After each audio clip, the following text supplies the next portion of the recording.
ਸਤਿ ਸ਼੍ਰੀ ਅਕਾਲ। ਤੁਸੀਂ ਜੁੜੇ ਹੋਏ ਹੋ ਪੰਜਾਬੀ ਰੇਡੀਓ USA ਦੇ ਨਾਲ ਤੇ ਮੈਂ ਹਾਂ ਪ੍ਰਵੀਨ ਸ਼ਰਮਾ ਲੈ ਕੇ ਹਾਜ਼ਰ ਹਾਂ ਤੁਹਾਡਾ ਸਭ ਦਾ ਮਨਪਸੰਦ ਪ੍ਰੋਗਰਾਮ ਖਬਰ ਤੇ ਨਜ਼ਰ। ਖਬਰ ਤੇ ਨਜ਼ਰ ਪ੍ਰੋਗਰਾਮ ਦੇ ਵਿੱਚ ਆਪਾਂ ਜੁੜਦੇ ਹਾਂ ਮਿੰਟੂ ਗੁਰਸਰਗਾ ਜੀ ਦੇ ਨਾਲ ਤੇ ਜਾਣਾਂਗੇ ਉਹਨਾਂ ਤੋਂ ਕੁਝ ਅਹਿਮ ਖਬਰਾਂ ਬਾਰੇ, ਕੁਝ ਅਹਿਮ ਜਾਣਕਾਰੀਆਂ। ਮਿੰਟੂ ਸਤਿ ਸ਼੍ਰੀ ਅਕਾਲ, ਸਵਾਗਤ ਹੈ ਜੀ ਪੰਜਾਬੀ ਰੇਡੀਓ USA ਤੇ। ਸ਼ੁਕਰੀਆ ਜੀ, ਸਾਰਿਆਂ ਨੂੰ ਸਤਿ ਸ਼੍ਰੀ ਅਕਾਲ ਜੀ। ਪ੍ਰੋਗਰਾਮ ਦੇ ਵਿੱਚ ਅੱਗੇ ਵਧਣ ਤੋਂ ਪਹਿਲਾਂ ਧੰਨਵਾਦ ਸਾਡੇ ਸਪਾਂਸਰਸ ਦਾ ਜਿਹੜੇ ਜ਼ਰੀਆ ਬਣਦੇ ਨੇ ਇਹਨਾਂ ਪ੍ਰੋਗਰਾਮਾਂ ਨੂੰ ਤੁਹਾਡੇ ਤੱਕ ਪਹੁੰਚਾਉਣ ਦਾ। ਖਾਲਸਾ ਇੰਸ਼ੋਰੈਂਸ ਏਜੰਸੀ ਵਾਲੇ ਪਿਛਲੇ ਕਈ ਦਹਾਕਿਆਂ ਤੋਂ ਇੰਸ਼ੋਰੈਂਸ ਦੇ ਵਿੱਚ ਸ਼ਾਨਦਾਰ ਸੇਵਾਵਾਂ ਦੇਣ ਦੇ ਲਈ ਜਾਣੇ ਜਾਂਦੇ ਨੇ। ਕਿਸੇ ਵੀ ਤਰ੍ਹਾਂ ਦੀ ਇੰਸ਼ੋਰੈਂਸ ਦੇ ਲਈ ਤੁਸੀਂ ਇਹਨਾਂ ਦੇ ਨਾਲ 408 272 2500 ਤੇ ਗੱਲ ਕਰ ਸਕਦੇ ਹੋ। ਟਰਕੀਅਨ ਇਮੀਗ੍ਰੇਸ਼ਨ ਲਾ ਫਰਮ ਵਾਲੇ ਜੇ ਟਰਕੀਅਨ ਇਮੀਗ੍ਰੇਸ਼ਨ ਬਾਬਤ ਤੁਹਾਡਾ ਕੋਈ ਸਵਾਲ ਹੈ, ਕੋਈ ਸਲਾਹ ਕਰਨੀ ਹੈ ਤਾਂ ਜੇ ਦੇ ਨਾਲ 415 909 0503 ਤੇ ਗੱਲ ਕੀਤੀ ਜਾ ਸਕਦੀ ਹੈ। Krishan Dhanota Yuba City, Baljinder Singh Nijjar Woodland, Paramjit Kaur Rangi Vacaville, Harnek Singh Pawal Indian cuisine ਐਂਟਨ, ਗਰਮੀਤ ਸਿੰਘ ਧਿਆਨਕੌਰ ਸਮਰਾ ਮੋਡੈਸਟੋ, ਜੱਸੀ ਗਿੱਲ ਪਲੰਬਿੰਗ ਵਾਲੇ, Dharam Singh Bakersfield, GN lube ਵਾਲੇ ਟਰੱਕ ਵਾਸ਼ ਕਰਦੇ ਨੇ, ਆਇਲ ਚੇਂਜ ਕਰਦੇ ਨੇ, ਏਅਰ ਬ੍ਰੇਕਾਂ ਦਾ ਕੰਮ ਤਸੱਲੀ ਬਖਸ਼ ਕਰਵਾ ਸਕਦੇ ਹੋ। ਨਵੇਂ ਪੁਰਾਣੇ ਟਾਇਰ ਵੀ ਇਹਨਾਂ ਤੋਂ ਲੈ ਸਕਦੇ ਹੋ। ਲੋਕੇਸ਼ਨ ਹੈ ਸੈਂਤਾ ਨੇਲਾ ਦੀ, ਨਿੰਮਾ ਸਹੋਤਾ ਦੇ ਨਾਲ ਗੱਲ ਕਰ ਸਕਦੇ ਹੋ। ਨੰਬਰ ਹੈ 209 277 0113। ਟਰੱਕਾਂ ਦੀ ਸਿਖਲਾਈ ਲੈਣ ਦੇ ਬਾਰੇ ਸੋਚ ਰਹੇ ਹੋ ਤਾਂ ਵੈਸਟ ਕੋਸਟ ਟਰੱਕ ਸਕੂਲ ਵਾਲਿਆਂ ਦੇ ਨਾਲ ਸੰਪਰਕ ਕੀਤਾ ਜਾ ਸਕਦਾ ਹੈ। ਅਜੀਤ ਟਵਾਲ ਦਾ ਨੰਬਰ ਹੈ 559 800 0590 ਤੇ ਜ਼ੈਂਡਰ ਗਰੁੱਪ ਵਾਲੇ ਕਿਸੇ ਵੀ ਤਰ੍ਹਾਂ ਦਾ ਘਰ ਖਰੀਦਣਾ ਜਾਂ ਘਰ ਵੇਚਣਾ ਜਾਂ ਲੈਣਾ ਚਾਹੁੰਦੇ ਤੁਸੀਂ ਹੋਮ ਲੋਨ ਤਾਂ ਇਹਨਾਂ ਦੇ ਨਾਲ 559 905 2575 ਤੇ ਗੱਲ ਕੀਤੀ ਜਾ ਸਕਦੀ ਹੈ। ਖਬਰਾਂ ਦੇ ਵੱਲ ਆਈਏ ਮਿੰਟੂ ਜੀ ਤੇ ਸ਼ੁਰੂਆਤ ਕਰਗੇ ਬੰਬੀਹਾ ਤੇ ਲਾਰੈਂਸ ਬਿਸ਼ਨੋਈ ਗੈਂਗ ਤੋਂ। ਕਹਿੰਦੇ NIA ਨੇ ਇਹਨਾਂ ਤੇ UAPA ਠੋਕ ਦਿੱਤਾ। ਹਾਂਜੀ ਹਾਂਜੀ, ਪਰ ਉਸ ਤੋਂ ਵੀ ਪਹਿਲਾਂ ਵੱਡੀ ਖਬਰ ਇਹ ਆ ਰਹੀ ਹੈ ਜੀ ਕਿ ਵਿਧਾਇਕਾ ਬਲਜਿੰਦਰ ਕੌਰ ਦੇ ਨਾਲ ਇੱਕ ਥੱਪੜ ਕਾਂਡ ਹੋਇਆ। ਵੀਡੀਓ ਵਾਇਰਲ ਹੋਈ ਹੈ ਹੁਣ ਤੋਂ ਥੋੜਾ ਸਮਾਂ ਪਹਿਲਾਂ। ਜੀ ਜੀ ਦੱਸਿਆ ਇਹ ਜਾ ਰਿਹਾ ਕਿ ਇਹ ਵੀਡੀਓ ਕੁਝ ਮਹੀਨੇ ਪਹਿਲਾਂ ਦੀ ਹੈ, ਐਗਜ਼ੈਕਟ ਹਾਲੇ ਪਤਾ ਨਹੀਂ ਲੱਗ ਰਿਹਾ। 7 ਜੁਲਾਈ ਕਿਹਾ ਜਾ ਰਿਹਾ, ਸ਼ਾਇਦ 10 ਜੁਲਾਈ ਜਾਂ 7 ਜੁਲਾਈ। ਤੋਂ ਕਹਿਣ ਦਾ ਭਾਵ ਇਹ ਹੈ ਕਿ ਘਰ ਦੇ ਵਿੱਚ ਕੋਈ ਪੰਚਾਇਤ ਪਰੇ ਜਿੱਦਾਂ ਖਲੋਤੀ ਹੈ, ਤਲਖੀ ਹੈ ਦੋਨਾਂ ਜੀਆਂ ਦੇ ਦਰਮਿਆਨ, ਤਾਂ ਹਸਬੈਂਡ ਉਹਨਾਂ ਦੇ ਜਿਹੜੇ ਆ ਉਹ ਹੱਥ ਚੁੱਕਦੇ ਆ। ਸੋ ਇਹ ਵੀਡੀਓ ਹੁਣ ਕਥਿਤ ਤੌਰ ਤੇ ਕਿਸ ਨੇ ਵਾਇਰਲ ਕੀਤੀ ਹੈ, ਕਿ ਉਹਨਾਂ ਦਾ ਮਸਲਾ ਸੌਟ ਹੋ ਗਿਆ ਹੈ ਕਿ ਜਾਂ ਗੱਲ ਜਿਹੜੀ ਹੈ ਗਾਂ ਅੰਦਰ ਖਾਤੇ ਤੁਰੀ ਪਈ ਆ, ਇਹਦਾ ਹਾਲੇ ਕੁਝ ਵੀ ਨਹੀਂ ਕਿਹਾ ਜਾ ਸਕਦਾ। ਇਹ ਵੀ ਗੱਲ ਅਸੀਂ ਤਾਂ ਕਰ ਰਹੇ ਹਾਂ ਕਿਉਂਕਿ ਹਾਲ ਦੀ ਘੜੀ ਵੀਡੀਓ ਪਬਲਿਕ ਡੋਮੇਨ 'ਚ ਆ ਗਈ ਆ। ਤਾਂ ਜਿੱਦਾਂ ਮਹਿਲਾ ਕਮਿਸ਼ਨ ਦੇ ਚੇਅਰਪਰਸਨ ਨੇ, ਉਹਨਾਂ ਨੇ ਆ ਕੇ ਸਟੇਟਮੈਂਟ ਦਿੱਤੀ ਆ। ਜਿਹੜੇ ਸਮਾਜਿਕ ਸੁਰੱਖਿਆ ਵਿਭਾਗ ਦੇ ਮੰਤਰੀ ਨੇ ਬੀਬੀ ਬਲਜੀਤ ਕੌਰ, ਉਹਨਾਂ ਨੇ ਵੀ ਮੇਰੇ ਖਿਆਲ ਦੇ ਨਾਲ ਬਾਈਟ ਦਿੱਤੀ ਹੈ। ਸੋ ਇਸ ਕਰਕੇ ਅਸੀਂ ਇਹਨਾਂ ਨੂੰ ਕਹਾਂਗੇ ਕਿ ਹਾਲ ਦੀ ਘੜੀ ਵੀਡੀਓ ਵਾਇਰਲ ਹੋਈ ਹੈ, ਥੱਪੜ ਕਾਂਡ ਹੋਇਆ ਵਿਧਾਇਕਾ ਦੇ ਨਾਲ, ਵੱਡੀ ਗੱਲ ਹੈ ਇਹ। ਜੀ ਜੀ ਹੁਣ ਪਿੱਛੇ ਕਾਰਨ ਕੀ ਹੈ ਕਿ ਦੋਨਾਂ ਦਾ ਮਸਲਾ ਸੌਟ ਹੋ ਗਿਆ, ਕਿ ਦੋਨਾਂ ਦਾ ਲੜਾਈ ਝਗੜਾ ਹੋਰ ਵੱਧ ਰਿਹਾ ਹੈ। ਕਿਉਂਕਿ ਚਰਚੇ ਪਿਛਲੇ ਸਮੇਂ 'ਚ ਅਸੀਂ ਸੁਣੇ ਨੇ ਕੁਝ ਆਫ ਦੇ ਰਿਕਾਰਡ ਕਿ ਦੋਨਾਂ ਜੀਆਂ ਦੇ ਵਿੱਚ ਸਭ ਅੱਛਾ ਨਹੀਂ ਹੈ। ਚਲੋ ਉਹਨਾਂ ਦੀ ਆਪਣੀ ਪਰਸਨਲ ਲਾਈਫ ਹੈ, ਵੈਸੇ ਹੱਥ ਚੁੱਕਣਾ ਕਿਸੇ ਲਈ ਵੀ ਆਪਾਂ ਕਹਿ ਸਕਦੇ ਜਾਇਜ਼ ਨਹੀਂ ਹੈ। ਪਰ ਹੁਣ ਕਾਰਨ ਕੀ ਰਹੇ ਨੇ, ਇੱਥੋਂ ਤੱਕ ਗੱਲ ਕਿਵੇਂ ਆਪਣੀ ਹੈ, ਇੱਕ ਬਹੁਤ ਵੱਡਾ ਸਵਾਲ ਹੈ। ਕਿਉਂਕਿ ਆਮ ਆਦਮੀ ਪਾਰਟੀ ਦੇ ਤੁਸੀਂ ਦੇਖੋਗੇ ਤਾਂ ਸੱਤਾ 'ਚ ਆਉਣ ਤੋਂ ਬਾਅਦ ਇੱਕ ਤੋਂ ਬਾਅਦ ਇੱਕ ਵਿਧਾਇਕ ਜਿਹੜੇ ਆ ਉਹ ਲਗਾਤਾਰ ਚਰਚਾ 'ਚ ਰਹਿ ਰਹੇ ਨੇ। ਜੀ ਪ੍ਰਵੀਨ ਜੀ, ਹੁਣ ਦੱਸੋ ਕਿਹੜੀ ਖਬਰ ਤੋਂ ਸਟਾਰਟ ਕਰਨਾ? ਹਾਂਜੀ ਹਾਂਜੀ, ਥੈਂਕ ਯੂ ਮਿੰਟੂ ਜੀ। ਬਹੁਤ ਅਪਡੇਟ ਸੀਗੀ ਤੇ ਕਾਲੀ ਕਾਲੀ 'ਚ ਕਈ ਵਾਰੀ ਚੀਜ਼ਾਂ ਜਦੋਂ ਆਉਂਦੀਆਂ ਤਾਂ ਉਹਨਾਂ ਦੇ ਬਾਰੇ ਬਹੁਤ ਸਾਰੀਆਂ ਕਲੈਰੀਫਿਕੇਸ਼ਨ ਹਜੇ ਆਈਆਂ ਨਹੀਂ ਹੁੰਦੀਆਂ। ਤਾਂ ਇਹਦਾ ਬਹੁਤ ਧੰਨਵਾਦ ਤੁਹਾਡਾ ਜਿਹੜੀ ਤਾਜ਼ਾ ਖਬਰ ਦਿੱਤੀ ਹੈ। ਤੇ ਮੈਂ ਗੱਲ ਕਰ ਰਿਹਾ ਸੀਗਾ NIA ਤੇ ਬੰਬੀਹਾ ਤੇ ਲਾਰੈਂਸ ਬਿਸ਼ਨੋਈ ਗੈਂਗ ਤੇ ਜਿਹੜਾ NIA ਨੇ UAPA ਠੋਕਿਆ। ਜੀ ਬਿਲਕੁਲ, ਦੇਖੋ UAPA ਸਭ ਨੂੰ ਪਤਾ ਹੈ ਸ਼ਬਦ ਜਿਹੜਾ ਯੂਆਪਾ, ਜਿੱਦਾਂ ਸੁਖਪਾਲ ਖਹਿਰਾ ਅਕਸਰ ਯੂਜ਼ ਕਰਿਆ ਕਰਦੇ ਸੀਗੇ। ਤਾਂ ਯੂਆਪਾ ਦਾ ਮਤਲਬ ਹੈ ਕਿ ਇੱਕ ਵੱਖਰਾ ਸਿਆਪਾ। ਯੂਆਪਾ ਮਤਲਬ ਇੱਕ ਬਹੁਤ ਵੱਡਾ ਸਿਆਪਾ।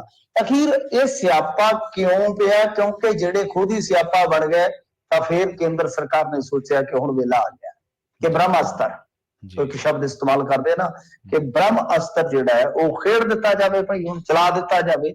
ਸੋ ਜਿਹੜੀ ਸਭ ਤੋਂ ਵੱਡੀ ਇਹਨਾਂ ਕੋਲ ਢਾਲ ਹੈ ਕਾਨੂੰਨੀ ਤੌਰ ਤੇ, ਤਾਂ ਉਹ ਇਹਨਾਂ ਨੇ ਇਸਤੇਮਾਲ ਕਰ ਦਿੱਤੀ ਹੈ। ਖੈਰ ਇੱਕ ਤੇ ਨਹੀਂ ਹੈ, ਇਹ ਨਹੀਂ ਹੈ ਕਿ ਸਿੱਧੂ ਮੂਸੇਵਾਲੇ ਨੂੰ ਮਾਰਨ ਵਾਲਿਆਂ ਵਾਸਤੇ ਹੀ ਇਹਨਾਂ ਨੇ ਇਹ UAPA ਜਿਹੜਾ ਕੀਤਾ। ਇਹਦੇ ਚ 2 FIR ਕੀਤੀਆਂ ਜੀ। ਹੁਣ ਪਹਿਲੀ FIR ਦੇ ਵਿੱਚ ਲਾਰੈਂਸ ਗਰੋਹ ਦੇ ਜਿਹੜੇ ਹੈਗੇ ਨੇ, ਜਿੱਦਾਂ ਲਾ ਲਓ ਕਿ ਬਿਸ਼ਨੋਈ ਲਾਰੈਂਸ ਕੈਨੇਡਾ ਬੈਠਾ, ਗੋਲਡੀ ਵਿਕਰਮ ਕਾਲਾ ਜਠੇੜੀ, ਇਹ ਪੰਜਾਬੀ ਨਹੀਂ ਹੈ। ਨੋਟ ਕਰ ਲਿਓ। ਕਾਲਾ ਜਠੇਡੀ ਇਹ ਹਰਿਆਣਾ ਜਾਂ ਦਿੱਲੀ ਸਾਈਡ ਦੇ ਜਿਹੜੇ ਆ ਬਦਮਾਸ਼, ਉਹਨਾਂ ਚੋਂ ਇੱਕ ਆ। ਜੱਗੂ ਭਗਵਾਨਪੁਰੀਆ, ਸਚਿਨ ਥਾਪਨ, ਲਾਰੈਂਸ ਦਾ ਭਰਾ ਅਨਮੋਲ, ਲਖਵੀਰ ਲੰਡਾ, ਇਹਨਾਂ ਸਾਰਿਆਂ ਨੂੰ NIA ਨੇ UAPA ਦੇ ਤਹਿਤ ਨਾਮਜ਼ਦ ਕਰ ਲਿਆ ਹੈ। ਤਾਂ ਇਸ ਤੋਂ ਇਲਾਵਾ ਜੇ ਤੁਸੀਂ ਦੇਖੋਗੇ ਦੂਸਰੀ FIR ਦੇ ਵਿੱਚ, ਤਾਂ ਉਧਰ ਹੈਗੇ ਆ ਲੱਕੀ ਪਟਿਆਲ ਜੀ, ਜਿਨ੍ਹਾਂ ਪਰਮੇਸ਼ ਵਰਮਾ ਦੇ ਉਦੋਂ ਗੋਲੀ ਮਾਰੀ ਸੀ, ਸਾਰਾ ਤੁਸੀਂ ਦੇਖਿਆ ਹੋਣਾ ਜਾਂ ਕਿਉਂਕਿ ਖੁਦ ਤੁਸੀਂ ਕਵਰ ਕਰਦੇ ਰਹੇ ਹੋ। ਉਹ ਉਸ ਵੇਲੇ ਉਹ ਧੜਾ ਆ ਗਿਆ ਬੰਬੀਹਾ ਗਰੁੱਪ, ਜਿਹਦੇ ਚ ਫਿਰ ਅਮਿਤ ਡਾਗਰ, ਕੌਸ਼ਲ ਚੌਧਰੀ, ਨੀਰਜ ਬਵਾਨਾ। ਇਹ ਅਮਿਤ ਡਾਗਰ, ਕੌਸ਼ਲ ਚੌਧਰੀ, ਨੀਰਜ ਬਵਾਨਾ ਇਹ ਵੀ ਨਾਨ ਪੰਜਾਬੀ ਨੇ ਸਾਰੇ, ਇਹ ਵੀ ਹਰਿਆਣਾ ਦਿੱਲੀ ਦੇ। ਤਾਂ ਭੁੱਪੀ ਰਾਣਾ, ਸੁਨੀਲ ਆਫ ਟਿੱਲੂ, ਤਾਜਪੁਰੀਆ ਜਾਨੀ ਦਿੱਲੀ ਏਰੀਏ ਦੇ। ਤਾਂ ਬਾਬਾ ਡੱਲਾ ਉਰਫ ਗੁਰਵਿੰਦਰ, ਇਹ ਸਾਰੇ ਯਾਨੀ ਕਿ ਇਹਨਾਂ ਨੇ ਇਧਰ ਕਰ ਦਿੱਤੇ ਨੇ ਦੂਸਰੀ FIR ਦੇ ਵਿੱਚ। ਤਾਂ ਕੁੱਲ ਮਿਲਾ ਕੇ ਇਹ ਜੋ ਇਹਨਾਂ ਨੇ ਹੁਣ ਕਾਰਨ ਦੱਸੇ ਆ ਕਿ ਅੱਤਵਾਦੀ ਸੰਗਠਨਾਂ ਦੇ ਟੱਚ ਦੇ ਵਿੱਚ ਸੀ, ਕਿਉਂਕਿ ਮਾਮਲਾ ਕਿੱਦਾਂ ਕਿ ਜਿੱਦਾਂ ਹੁਣ ਆਪਾਂ ਦੇਖਦੇ ਆ ਕਿ ਇੰਟਰਨੈਸ਼ਨਲ ਹੋ ਗਿਆ ਇਹ ਜਿਹੜਾ ਗੈਂਗਿਜ਼ਮ ਸੀਗਾ, ਵੱਧਦਾ ਫਿਲੀਪੀਨ, ਫਿਰ ਕੈਨੇਡਾ, ਆਪਾਂ ਦੇਖਿਆ ਕਿ ਇਹ ਐਕਸਪੈਂਸ਼ਨ ਹੁੰਦੀ ਗਈ ਜੀ। ਤਾਂ ਇਹ ਕਹਿੰਦੇ ਆ ਕਿ ਜਿਹੜੇ ਕੁਝ ਤੁਹਾਨੂੰ ਪਤਾ ਹੋਰ ਇਨਸੀਡੈਂਟ ਹੋਏ ਆ ਇੱਥੇ, ਜਿਵੇਂ ਇੰਟੈਲੀਜੈਂਸ ਦੇ ਹੈੱਡਕੁਆਟਰ ਤੇ ਹਮਲਾ ਹੋ ਗਿਆ, ਹਥਿਆਰਾਂ ਨਾਲ, ਡਰੋਨ ਨਾਲ ਹਥਿਆਰ ਸੁੱਟਣ ਵਾਲਾ ਜਾਂ ਕੁਝ ਹੋਰ ਇਸ ਤਰ੍ਹਾਂ ਦੇ। ਹੁਣ ਤਾਂ ਵੈਸੇ ਹਾਲੇ ਚਲੋ ਆਪਾਂ ਕਾਲੀ ਨਹੀਂ ਕਰਦੇ ਹੁੰਦੇ, ਹਮੇਸ਼ਾ ਦਾਅਵਾ ਇਹ ਵੀ ਕੀਤਾ ਜਾ ਰਿਹਾ ਕਿ ਜਿਹੜੀ ਚਰਚ ਦੀ ਬੇਅਦਬੀ ਹੋਈ ਆ ਉਹਦੇ ਚ ਵੀ ਐਂਗਲ ਇਸ ਤਰ੍ਹਾਂ ਦਾ ਜੋੜਿਆ ਜਾ ਰਿਹਾ, ਪਰ ਅਸੀਂ ਹਮੇਸ਼ਾ ਇੰਤਜ਼ਾਰ ਕਰਦੇ ਹਾਂ ਕਿ ਫੈਕਟ ਖੁੱਲ ਕੇ ਆ ਜਾਣ, ਫਿਰ ਅਸੀਂ ਕੋਈ ਗੱਲ ਕਰੀਏ। ਤਾਂ ਕਹਿਣ ਦਾ ਮਤਲਬ ਕਿ ਇਹਨਾਂ ਨੇ ਕੌਮਾਂਤਰੀ ਜੋੜ ਦਿੱਤਾ ਕਿ ਇਹ ਲੋਕ ਜਿਹੜੇ ਆ ਅੱਤਵਾਦੀ ਸੰਗਠਨਾਂ ਦੇ ਨਾਲ ਮਿਲੇ ਹੋਏ ਨੇ। ਸੋ ਇਸ ਕਰਕੇ NIA ਨੇ ਇਹਨਾਂ ਨੂੰ UAPA ਦੇ ਤਹਿਤ ਨਾਮਜ਼ਦ ਕਰ ਰਿਹਾ। UAPA ਦਾ ਤੁਹਾਨੂੰ ਪਤਾ ਹੈ ਇੱਕ ਤਰ੍ਹਾਂ ਨਾਲ ਕਹਿ ਲਓ ਕਿ ਹਮੇਸ਼ਾ ਵਾਸਤੇ ਜਿੰਦਰੇ ਦੇ ਅੰਦਰ, ਕਿ ਫੜੋ ਅੰਦਰ ਸਿੱਟ ਦਿਓ, ਲੈ ਆਓ ਬਾਹਰੋਂ ਅੰਦਰ ਸਿੱਟ ਦਿਓ ਜੀ। ਕਿਉਂਕਿ ਅੱਜ ਤੁਸੀਂ ਦੇਖੋਗੇ ਤਾਂ ਅਨਮੋਲ ਬਿਸ਼ਨੋਈ ਤੇ ਜਿਹੜਾ ਸਚਿਨ ਥਾਪਨ, ਇਹ ਸਾਰੇ ਇੱਕੋ ਘਰ ਚੋਂ ਹੀ ਨੇ। ਲਾਰੈਂਸ, ਅਨਮੋਲ ਤੇ ਸਚਿਨ ਜੀ, ਇਹ ਤਿੰਨੇ ਇੱਕੋ ਘਰ ਚੋਂ ਆ। ਅੱਜ ਦੋਨਾਂ ਦੀ ਪੁਸ਼ਟੀ ਹੋ ਗਈ ਆ। ਜਿਹੜੀ ਸਾਡੇ ਹੈਗੇ ਨਾ ਵਿਦੇਸ਼ ਮੰਤਰਾਲੇ ਦੇ ਤਰਜਮਾਨ, ਜਿਹਨੂੰ ਆਪਾਂ ਮਿਨਿਸਟਰੀ ਆਫ ਐਕਸਟਰਨਲ ਅਫੇਅਰਸ ਕਹਿੰਦੇ ਆ, ਤਾਂ ਉਹਨਾਂ ਨੇ ਪੁਸ਼ਟੀ ਕਰ ਦਿੱਤੀ ਹੈ ਕਿ ਦੋਨੇ ਫੜੇ ਗਏ ਨੇ, ਇੱਕ ਤਰ੍ਹਾਂ ਨਾਲ ਡਿਟੇਨਡ ਨੇ, ਇੱਕ ਅਜ਼ਰਬੈਜਾਨ ਚ ਤੇ ਇੱਕ ਦੂਸਰਾ ਹੈਗਾ ਕੈਨੀਆ ਚ ਜੀ। ਅਜ਼ਰਬੈਜਾਨ ਵਾਲੇ ਨੂੰ ਵੀ ਜਲਦੀ ਲਿਆਂਦਾ ਜਾਏਗਾ ਤਾਂ ਕੈਨੀਆ। ਇਹਦਾ ਮਤਲਬ ਕਿ ਉਹਨਾਂ ਨੇ NIA ਨੇ ਪਹਿਲਾਂ ਹੀ ਪੱਕਾ ਪ੍ਰਬੰਧ ਕਰ ਦਿੱਤਾ ਕਿ ਜਿਹੜੇ ਵੀ ਆਉਂਦੇ ਆ ਇਹਨਾਂ ਨੂੰ ਹੁਣ UAPA ਦੇ ਤਹਿਤ ਸੁੱਟੋ ਤਾਂ ਕਿ ਜ਼ਮਾਨਤ ਹੋ ਗਈ ਨਾ। ਆਪਾਂ ਉਮਰ ਖਾਲਿਦ ਨੂੰ ਦੇਖਿਆ ਨਾ, JNU ਵਾਲੇ ਨੂੰ ਜੀ, ਉਮਰ ਖਾਲਿਦ ਤੇ ਲਾ ਦਿੱਤਾ, ਉਸ ਤੋਂ ਬਾਅਦ ਤੁਸੀਂ ਅੱਜ ਤੱਕ ਦੇਖ ਲਓ ਉਮਰ ਖਾਲਿਦ ਦੀ ਜਾਨ ਨਹੀਂ ਛੁੱਟੀ। ਉਹ ਲੱਗਦਾ ਸ਼ਾਇਦ ਕਿਤੇ ਜਵਾਨੀ ਨਾ ਸਾਰੀ ਵਿਚਾਰੇ ਦੀ ਉੱਥੇ ਲੰਘ ਜਾਵੇ ਜੀ। ਇਸ ਕਰਕੇ ਸੁਖਪਾਲ ਖਹਿਰੇ ਨੇ ਉਦੋਂ ਬਹੁਤ ਵੱਡੇ ਪੱਧਰ ਤੇ ਇਹਦੀ ਵਿਰੋਧਤਾ ਕੀਤੀ ਸੀ। ਸੋ UAPA ਲੱਗਣ ਦਾ ਮਤਲਬ ਇਹੋ ਆ ਕਿ ਹੁਣ ਉਹ ਚਾਹੁੰਦੇ ਨੇ ਕਿ ਇਹਨਾਂ ਨੂੰ ਬਹੁਤੀ ਖੁੱਲ੍ਹ ਨਹੀਂ ਦਿੱਤੀ ਜਾ ਸਕਦੀ। ਔਰ ਇਹ ਆਪਣੇ ਆਪ ਪੁਲਿਸ ਨੇ ਜਾਂ NIA ਨੇ ਨਹੀਂ ਲਾਇਆ। ਇਹ ਆਪਾਂ ਨੂੰ ਪਤਾ ਹੈ ਕਿ ਜਦ ਤੱਕ ਹੋਮ ਮਿਨਿਸਟਰੀ ਦਾ ਉਤੋਂ ਹੁਕਮ ਨਹੀਂ ਹੋਇਆ ਹੋਏਗਾ, ਸਾਰੀ ਸਲਾਹ ਨਹੀਂ ਹੋਈ ਹੋਏਗੀ, ਕਿਉਂਕਿ ਪੰਜਾਬ ਦੇ ਵਿੱਚ ਭਾਜਪਾ ਤੁਹਾਨੂੰ ਪਤਾ ਕਿਸ ਤਰ੍ਹਾਂ ਅੱਗੇ ਵਧ ਰਹੀ ਹੈ, ਸਾਰੀ ਸਲਾਹ ਮਸ਼ਵਰੇ ਤੋਂ ਬਾਅਦ ਹੀ ਇਹ ਸਟੈਪ ਚੁੱਕਿਆ ਗਿਆ ਹੋਵੇਗਾ ਜੀ। SGPC ਨੇ ਬੰਦੀ ਸਿੰਘਾਂ ਦੀ ਰਿਹਾਈ ਦੇ ਲਈ ਮਿੰਟੂ ਜੀ ਹੁਣ ਪੱਤਰ ਲਿਖਿਆ। ਹਾਂਜੀ, ਇਹਦੇ ਤੇ ਵੀ ਖਾਸੀ ਅੱਜ ਚਰਚਾ ਰਹੀ ਹੈ, ਕਿਉਂਕਿ ਗਜਿੰਦਰ ਸਿੰਘ ਸ਼ੇਖਾਵਤ ਜਿਹੜੇ ਭਾਰਤੀ ਜਨਤਾ ਪਾਰਟੀ ਦੇ ਮਾਮਲਿਆਂ ਦੇ ਇੱਥੋਂ ਦੇ ਇੰਚਾਰਜ ਨੇ, ਉਹਨਾਂ ਨੂੰ ਜਦੋਂ ਸਵਾਲ ਹੋਇਆ ਸੀਗਾ ਤਾਂ ਉਹਨਾਂ ਨੇ ਕਿਹਾ ਸੀਗਾ ਕਿ ਭਾਈ ਜਿਹੜੇ ਅਸੀਂ ਕਹੇ ਸੀਗੇ ਗੁਰੂ ਨਾਨਕ ਜੀ ਦੇ 550ਵੇਂ ਪ੍ਰਕਾਸ਼ ਦਿਹਾੜੇ ਦੇ ਮੌਕੇ ਤੇ ਅਸੀਂ ਸਾਰੇ ਹੀ ਉਹ ਮਸਲੇ ਹੱਲ ਕਰ ਦਿੱਤੇ, ਇੱਕ ਦੋ ਰਹਿ ਗਏ। ਉਹਦੇ ਚੋਂ ਇੱਕ ਮਾਮਲਾ ਜਿਹੜਾ ਉਹ ਹਾਲੇ ਵਿਚਾਰਾਧੀਨ ਆ, ਇੱਕ ਜਿਹੜਾ ਉਹ ਕੇਜਰੀਵਾਲ ਸਰਕਾਰ ਦੇ ਪਾਸ ਆ, ਤੋਂ ਬਾਕੀ ਉਹ ਕਹਿੰਦੇ ਜੀ ਅਸੀਂ ਸਾਰੇ ਕਰ ਦਿੱਤੇ, ਜੇ ਕੋਈ ਰਹਿ ਗਿਆ ਤਾਂ ਤੁਸੀਂ ਮੈਨੂੰ ਦਿਓ, ਲਿਸਟ ਦਿਓ, ਅਸੀਂ ਸਾਰਾ ਹੱਲ ਕਰ ਦਿੰਦੇ ਵੀ ਇਹਦੇ ਚ ਕੀ ਆ। ਹੁਣ ਏਡੀ ਵੱਡੀ ਆਫਰ ਦੇਵੇ ਤੁਹਾਨੂੰ ਕੋਈ ਕੇਂਦਰੀ ਵਜ਼ੀਰ ਤੁਹਾਡੇ ਇੱਥੇ ਬੈਠ ਕੇ, ਮੈਂ ਕਿਹਾ ਨਾ ਭਾਰਤੀ ਜਨਤਾ ਪਾਰਟੀ ਬਹੁਤ ਕੁਝ ਕਰ ਰਹੀ ਹੈ ਜੀ, ਬਹੁਤ ਕੁਝ ਸੋਚ ਰਹੀ ਹੈ। ਤਾਂ ਸ਼ੇਖਾਵਤ ਸਾਹਿਬ ਨੇ ਤਾਂ ਕੱਲ ਇੱਥੋਂ ਤੱਕ ਕਹਿ ਦਿੱਤਾ ਸੀ, ਨਾ ਰੋਕ ਸਕੇ ਤਾਂ ਰੋਕ ਲਓ, 2027 ਚ ਆ ਰਹੇ ਆ, ਬਿਲਕੁਲ ਰੋਕ ਸਕਦੇ ਹੋ ਤਾਂ ਰੋਕ ਲਓ। ਤਾਂ ਗੱਲ ਇਹ ਆ ਕਿ ਉਹਨਾਂ ਨੇ ਕਿਹਾ ਲਿਸਟ ਦਿਓ ਤੇ ਬਸ ਬੰਦੇ ਛੱਡ ਦਿਆਂਗੇ ਇਹਦੇ ਚ। ਔਰ ਪਹਿਲੀ ਵਾਰੀ ਸ਼ਬਦ ਉਹਨਾਂ ਨੇ ਇਸਤੇਮਾਲ ਕੀਤਾ ਬੰਦੀ ਸਿੰਘ। ਹਾਂਜੀ, ਨਹੀਂ ਤਾਂ ਆਪਾਂ ਆਮ ਤੌਰ ਤੇ ਦੇਖਦੇ ਹਾਂ ਆਤੰਕਵਾਦੀ ਕਹਿੰਦੇ ਨੇ ਜਾਂ ਕੁਝ ਵੀ ਕਹਿੰਦੇ ਨੇ, ਉਹ ਜਿਹਾ ਸ਼ਬਦ ਬਹੁਤ ਰੇਅਰ ਹੁੰਦਾ ਹੈ ਜੀ। ਕਿ ਹੁਣ ਦੇਖੋ, ਮੈਂ ਇਸ ਮਾਮਲੇ 'ਚ ਸਿੱਖ ਕੌਮ ਨੂੰ ਇੱਕ ਗੱਲ ਕਹਾਂਗਾ ਕਿ ਬਈ ਇਹ ਮੌਕਾ ਬਹੁਤ ਵਧੀਆ ਬਣ ਰਿਹਾ। ਮੈਂ ਅੱਗੇ ਵੀ ਕਹਿੰਦਾ ਹੁੰਦਾ ਗਾਏ ਬਗਾਏ ਕਿ ਤੁਹਾਡਾ ਹੁਣ ਬਈ ਇੰਨਾ ਸਰਸੂਕ ਹੈਗਾ ਦੁਨੀਆ 'ਚ ਕਿ ਤੁਹਾਨੂੰ ਲੋੜ ਨਹੀਂ ਹੈਗੀ, ਬਸ ਤੁਸੀਂ ਤੇ ਪੈਰ ਖੜਕਾ ਲਓ ਤੇ ਬਸ ਇੰਨਾ ਹੀ ਬਹੁਤ ਹੈ, ਤੁਹਾਡਾ ਕੰਮ ਸੌਰ ਜਾਊਗਾ। ਬਸ ਇਹ ਹੈ ਕਿ ਲੱਤਾਂ ਨਾ ਖਿੱਚੋ ਇੱਕ ਦੂਜੇ ਦੀਆਂ, ਸਹੀ ਲੱਤਾਂ ਨਾ ਖਿੱਚੋ, ਕਿਉਂਕਿ ਤੁਹਾਨੂੰ ਉਹ ਨਾਰਾਜ਼ ਨਹੀਂ ਕਰਨਗੇ ਇਸ ਮੌਕੇ ਤੇ, ਇਸ ਪੜਾਅ ਤੇ। ਸੋ ਇਹ ਜਿਹੜੀ ਗੱਲ ਹੈ, ਜੇ ਇਹ ਪੱਲੇ ਬੰਨ ਕੇ ਸਾਡੇ ਕੌਮ ਦੇ ਲੀਡਰ ਜਿਹੜੇ ਆ ਸਿਆਣੇ ਨੇ ਉਹ ਅੱਗੇ ਵਧਦੇ ਤਾਂ ਮਸਲਾ ਇਹ ਹੱਲ ਹੋ ਜਾਏਗਾ। ਇਹ ਤਾਂ ਹੋ ਜਾਏਗਾ ਜਿਸ ਤਰੀਕੇ ਨਾਲ ਉਹਨਾਂ ਨੇ ਅੱਜ ਬੰਦੀ ਸਿੰਘ ਸ਼ਬਦ ਇਸਤੇਮਾਲ ਕੀਤਾ ਹੈ। ਕਾਂਗਰਸ ਦੇ ਆਪ ਜੇ ਰਵਨੀਤ ਬਿੱਟੂ ਨੂੰ ਛੱਡ ਦਿਓਗੇ ਤੁਸੀਂ ਤਾਂ ਇੱਕ ਵਾਰੀ ਤਾਂ ਵੈਸੇ ਰਵਨੀਤ ਬਿੱਟੂ ਨੇ ਵੀ ਕਿਹਾ ਸੀਗਾ, ਬਾਅਦ ਦੇ ਵਿੱਚ ਪਲਟੀ ਮਾਰ ਜਾਂਦਾ ਹੈ, ਤਾਂ ਰਵਨੀਤ ਬਿੱਟੂ ਨੂੰ ਛੱਡ ਦੋਗੇ, ਰਾਜੇ ਵੜਿੰਗ ਦਾ ਬਿਆਨ ਹੈ। ਜੇ ਤੁਸੀਂ ਦੇਖੋਗੇ ਤਾਂ ਅੱਜ ਰਾਜਕੁਮਾਰ ਚੱਬੇਵਾਲ ਦਾ ਕਿ ਬਈ ਰਿਹਾਈ ਹੋਣੀ ਚਾਹੀਦੀ ਹੈ। ਤਾਂ ਇਹ ਚੀਜ਼ ਜਿਹੜੀ ਆ ਮੈਨੂੰ ਲੱਗਦਾ ਕਿ ਬੇਰੋਕ ਅੱਗੇ ਵੱਧ ਸਕਦੀ ਹੈ, ਕੋਈ ਚੱਕਰ ਨਹੀਂ ਹੈਗਾ। ਬਸ ਸਿੱਖ ਕੌਮ ਏਕਾ ਬਣਾਈ ਰੱਖੇ। ਪਰ ਜੇ ਇੱਕ ਗਰੁੱਪ ਇਧਰੋਂ ਜਾਂਦਾ ਹੈ ਵੀ ਮੇਰੀ ਸੁਣੀ ਜਾਵੇ, ਇਹ ਪਿੱਛੇ ਹੋ ਜਾਏ। ਹੁਣ ਜਿਵੇਂ SGPC ਵਾਲਿਆਂ ਨੇ ਪੱਤਰ ਲਿਖ ਦਿੱਤਾ, ਉਹ ਕਹਿੰਦੇ ਵੀ ਲਿਸਟ ਦਿਓ, ਕਿਉਂਕਿ ਧਿਰਾਂ ਕਈ ਜ਼ੋਰ ਲਾ ਰਹੀਆਂ ਨੇ ਨਾ। ਹਵਾਰਾ ਕਮੇਟੀ ਵਾਲੇ ਅਲੱਗ ਤੋਂ, ਦਿੱਲੀ ਕਮੇਟੀ ਵਾਲੇ ਅਲੱਗ ਤੋਂ ਆ ਗਏ, SGPC ਵਾਲੇ ਅਲੱਗ ਤੋਂ, ਅਕਾਲੀ ਦਲ ਤਾਂ ਤੁਹਾਨੂੰ ਪਤਾ ਹੈ ਮੁੱਦਾ ਉਭਾਰ ਰਿਹਾ ਹੈ, ਸਿਮਰਨਜੀਤ ਸਿੰਘ ਮਾਨੂਰੀ ਵੀ ਚੁੱਕਦੇ ਨੇ ਮੁੱਦਾ। ਤਾਂ ਮਤਲਬ ਕਿ ਜਦੋਂ ਇਸ ਚੱਕਰ 'ਚ ਪੈ ਜਾਓਗੇ ਫਿਰ ਕੰਮ ਉਲਟ ਹੋ ਜਾਏਗਾ। ਇਹ ਮੌਕਾ ਬਣ ਰਿਹਾ ਹੈ, ਮੌਕਾ ਬਣ ਰਿਹਾ ਹੈ ਕਿ ਬਈ ਇਸ ਮੌਕੇ ਤੇ ਚੌਕਾ ਮਾਰੋ, ਬੰਦੇ ਆਪਣੇ ਛੁਡਾ ਲਓ, ਵੇਲਾ ਹੈਗਾ। ਤੇ ਜੇ ਇੱਕ ਦੂਜੇ ਦੀਆਂ ਖੁੱਚਾਂ ਤਕਾਓਗੇ ਤੇ ਫਿਰ ਕੁਛ ਨਹੀਂ ਜੇ ਬਣਨਾ। ਸਿੱਧੀ ਸਾਫ਼ ਜੀ ਗੱਲ ਹੈ, ਸਪਸ਼ਟ ਗੱਲ ਹੈ। ਤਾਂ ਆਰਾਮ ਨਾਲ ਇਕੱਠੇ ਹੋ ਕੇ ਸਾਰਾ ਮਸਲਾ ਉਭਾਰੋ। ਜੇ ਕੋਈ ਵਿਰੋਧਤਾ ਕਰਦਾ ਉਹਨੂੰ ਪਿਆਰ ਨਾਲ ਸਮਝਾਓ, ਉਹਨੂੰ ਦੱਸੋ ਕਿ ਹਾਂ ਬਈ ਪਹਿਲਾਂ ਪੈਰੋਲ ਚਾਲੂ ਕਰ ਲਓ, ਫਿਰ ਰੈਗੂਲਰ ਪੈਰੋਲ ਤੋਂ ਬਾਅਦ ਪੱਕੀ ਰਿਹਾਈ ਕਰਵਾ ਲਓ। ਕੁਛ ਨਾ ਕੁਛ ਮਤਲਬ ਕਿ ਹੱਲ ਨਿਕਲਦਾ ਹੈ, ਇਹਦੇ 'ਚ ਕੋਈ ਚੱਕਰ ਨਹੀਂ ਹੈਗਾ। ਹੁਣ ਤਾਂ ਜਿਹੜੇ ਬਲੈਕ ਲਿਸਟ ਦੇ ਵਿੱਚ ਵੀ ਪੈ ਖਲੋਤੇ ਆ, ਤੁਸੀਂ ਉਹਨਾਂ ਨੂੰ ਵੀ ਕਢਾ ਸਕਦੇ ਹੋ। ਮੇਰਾ ਇਹ ਮੰਨਣਾ ਹੈ ਕਿ ਨਰਿੰਦਰ ਮੋਦੀ ਸਰਕਾਰ ਜਿਹੜੀ ਹੈ, ਸਿੱਖ ਜੇ ਮਤਲਬ ਮਾੜੀ ਜੀ ਵੀ ਏਕਤਾ ਦਿਖਾ ਦਿੰਦੇ ਨੇ, ਇਹ ਅੱਗੇ ਲੱਗ ਕੇ ਸਰਕਾਰ ਜਿਹੜੀ ਮੰਨ ਲੈ। ਮੈਨੂੰ ਇਉਂ ਲੱਗਦਾ ਜਿਵੇਂ ਮੈਂ ਅੱਜ ਨੋਟ ਕੀਤਾ ਉਹਨਾਂ ਦਾ ਸ਼ਬਦ, ਕਾਂਗਰਸੀਆਂ ਦੇ ਕੁਝ ਆਰਟੀਕਲ ਵੀ ਪੜ੍ਹੇ ਨੇ ਮੈਂ, ਤਾਂ ਇਸ ਪੱਖ ਤੋਂ ਕਹਿ ਲਓ ਕਿ ਹੁਣ ਦੋਨੇ ਧਿਰਾਂ ਹੀ, ਵਿਰੋਧੀ ਧਿਰ ਵੀ ਤੇ ਸੱਤਾ ਧਿਰ ਵੀ ਜਿਹੜੀ ਕੌਮੀ ਰਾਜਨੀਤੀ 'ਚ ਹੈ, ਦੋਨੇ ਧਿਰਾਂ ਦੇ ਸੁਰ ਜਿਹੜੇ ਆ ਉਹ ਕਿਤੇ ਨਾ ਕਿਤੇ ਇਸ ਪੱਖ 'ਚ। ਜੀ। ਅਗਲੀ ਖਬਰ ਦੇ ਵੱਲ ਵਧੀਏ ਮਿੰਟੂ ਜੀ, ਤੇ ਆਪਾਂ ਗੱਲ ਕਰੀਏ ਖੇਤੀਬਾੜੀ ਸੰਦਾਂ ਦੇ ਜਿਹੜੇ ਮਾਮਲੇ 'ਚ ਜਿਹੜਾ ਘਪਲਾ ਹੋਇਆ ਸੀ ਖੇਤੀਬਾੜੀ ਸੰਦਾਂ ਦੇ ਵਿੱਚ, ਉਹਦੀ ਜਾਂਚ ਮੁਕੰਮਲ ਹੋ ਗਈ ਹੈ ਤੇ ਫਾਈਲ ਵੀ ਮੁੱਖ ਮੰਤਰੀ ਕੋਲੇ, ਕਹਿੰਦੇ ਸਾਹਿਬ ਕੋਲੇ ਭੇਜ ਦਿੱਤੀ ਹੈ। ਹਾਂਜੀ ਦੇਖੋ, ਇਹ ਤਾਂ ਵਧੀਆ ਗੱਲ ਹੈ ਕਿ ਜਾਂਚ ਪੜਤਾਲ ਪੂਰੀ ਹੋ ਗਈ। ਇਹਨਾਂ ਦੀ ਇਹੀ ਖਾਸੀਅਤ ਹੈ। ਮੈਂ ਹਮੇਸ਼ਾ ਮੈਨੂੰ ਲੋਕ ਨਾਰਾਜ਼ਗੀ ਨਾਲੇ ਕਹਿੰਦੇ ਕਿ ਤੂੰ ਯਾਰ ਕਦੇ ਕਿਸੇ ਸਰਕਾਰ ਨੂੰ ਚੰਗਾ ਕਿਹਾ ਜ਼ਿੰਦਗੀ 'ਚ। ਤਾਂ ਗੱਲ ਇਹ ਆ ਕਿ ਬਈ ਰੌਲਾ ਇਹ ਆ ਕਿ ਮੈਂ ਇਸ ਮਾਮਲੇ 'ਚ ਇਸ ਸਰਕਾਰ ਨੂੰ ਅੱਛਾ ਗਿਣਦਾ ਕਿ ਘੱਟੋ ਘੱਟ ਚਲੋ ਕਰਪਸ਼ਨ ਤੇ ਰੋਕ ਤਾਂ ਨਹੀਂ ਲੱਗੀ ਆਪਾਂ ਪੂਰਨ ਤੌਰ ਤੇ ਕਹੀਏ, ਪਰ ਜਿਹੜੇ ਏਦਾਂ ਦੇ ਮੁੱਦੇ ਹੈਗੇ ਉਹਨਾਂ ਤੇ ਘੱਟੋ ਘੱਟ ਕੁਝ ਐਕਸ਼ਨ ਤੇ ਹੋ ਰਹੇ ਆ ਨਾ। ਅੱਗੇ ਤਾਂ ਇੱਕ ਅੱਧਾ ਫੜ ਕੇ ਕਾਂ ਟੰਗ ਕੇ ਤੇ ਉਸ ਤੋਂ ਬਾਅਦ ਫਿਰ ਆਪ ਹੀ ਤੁਹਾਨੂੰ ਪਤਾ ਹੈ ਥਾਂ ਥਾਂ ਤੇ ਖਿਲਾਰੀ ਜਾਂਦੇ ਸਨ। ਖੈਰ ਇਹ ਹੁਣ ਚੱਲ ਤੇ ਰਹੇ ਨੇ, ਵਧੀਆ ਕਿ ਘੱਟੋ ਘੱਟ ਕੋਈ ਨਵੀਂ ਪਿਰਤ ਸਿਰਜੋ, ਸਜ਼ਾਵਾਂ ਹੋਣ, ਘਪਲਿਆਂ ਦੀ ਰਿਕਵਰੀ ਹੋਵੇ, ਵਧੀਆ ਗੱਲ ਹੈ। ਤਾਂ ਬਹਰਹਾਲ ਦੇਖੋ ਜਿਹੜੀ ਖੇਤੀਬਾੜੀ ਵਾਲੀ ਇਹ ਜਾਂਚ ਆ ਨਾ, ਇਹਦੇ 'ਚ ਹੁਣ ਤੁਸੀਂ ਇੱਕ ਚੀਜ਼ ਨੋਟ ਕਰੋ ਕਿ CM ਸਾਹਿਬ ਦੇ ਟੇਬਲ ਤੇ ਗਈ, ਉਹ ਪਤਾ ਕਾਹਦੇ ਕਰਕੇ ਗਈ ਹੈ ਜੀ? ਕਿਉਂਕਿ ਉਸ ਟਾਈਮ ਐਗਰੀਕਲਚਰ ਮਿਨਿਸਟਰ ਸੀਗਾ ਕੈਪਟਨ ਅਮਰਿੰਦਰ ਸਿੰਘ, ਤਾਂ ਕੈਪਟਨ ਅਮਰਿੰਦਰ ਸਿੰਘ ਹੀ ਇਹਦੇ ਵਿੱਚ ਘੜੀਸਿਆ ਜਾਏਗਾ, ਇਹ ਗੱਲ ਪੱਕੀ ਆ ਜੀ। ਸੋ ਇਸ ਕਰਕੇ CM ਨੂੰ ਇਹ ਰਿਪੋਰਟ ਭੇਜਣ, ਇਹ ਤਾਂ ਆਪਾਂ ਨੂੰ ਪਤਾ ਘਪਲਾ ਤਾਂ ਹੋਇਆ ਹੈ, ਇਹ ਤਾਂ ਆਪਾਂ ਖਬਰਾਂ ਪਹਿਲਾਂ ਵੀ ਕੀਤੀਆਂ ਨੇ, ਬਹੁਤ ਪਹਿਲਾਂ ਵੀ ਕੀਤੀਆਂ ਨੇ। ਹੋਰ ਵੀ ਰਾਜੇਵਾਲ ਸਾਹਿਬ ਹੋਰੀ ਜਿਹੜੇ ਕਿਸਾਨ ਆਗੂ ਆ, ਉਹ ਸਾਰੇ ਇਹ ਇਲਜ਼ਾਮ ਲਾਉਂਦੇ ਸਨ। ਤਾਂ ਉਹ ਘਪਲਾ ਕਿੰਨੇ ਦਾ ਹੋਇਆ? 100 ਕਰੋੜ ਦਾ, 200 ਕਰੋੜ ਦਾ, 400 ਕਰੋੜ ਦਾ, ਉੱਤੇ ਇਹਨਾਂ ਦੀ ਜਾਂਚ ਪੜਤਾਲ ਦੱਸੇਗੀ। ਟੇਬਲ ਤੇ ਇਸ ਕਰਕੇ ਘੱਲੀ ਨੇ ਕਿ ਬਈ ਤੁਸੀਂ ਵੇਖੋ CM ਸਾਹਿਬ ਕਿ ਹੁਣ ਕੀ ਕਰਨਾ, ਮਾਰ ਦਿਆ ਜਾਏ ਜਾਂ ਛੋੜ ਦਿਆ ਜਾਏ, ਬੋਲ ਤੇਰੇ ਸਾਥ ਕਿਆ ਸਲੂਕ ਕਿਆ ਜਾਏ। ਤਾਂ ਹੁਣ ਉਹਨਾਂ ਨੇ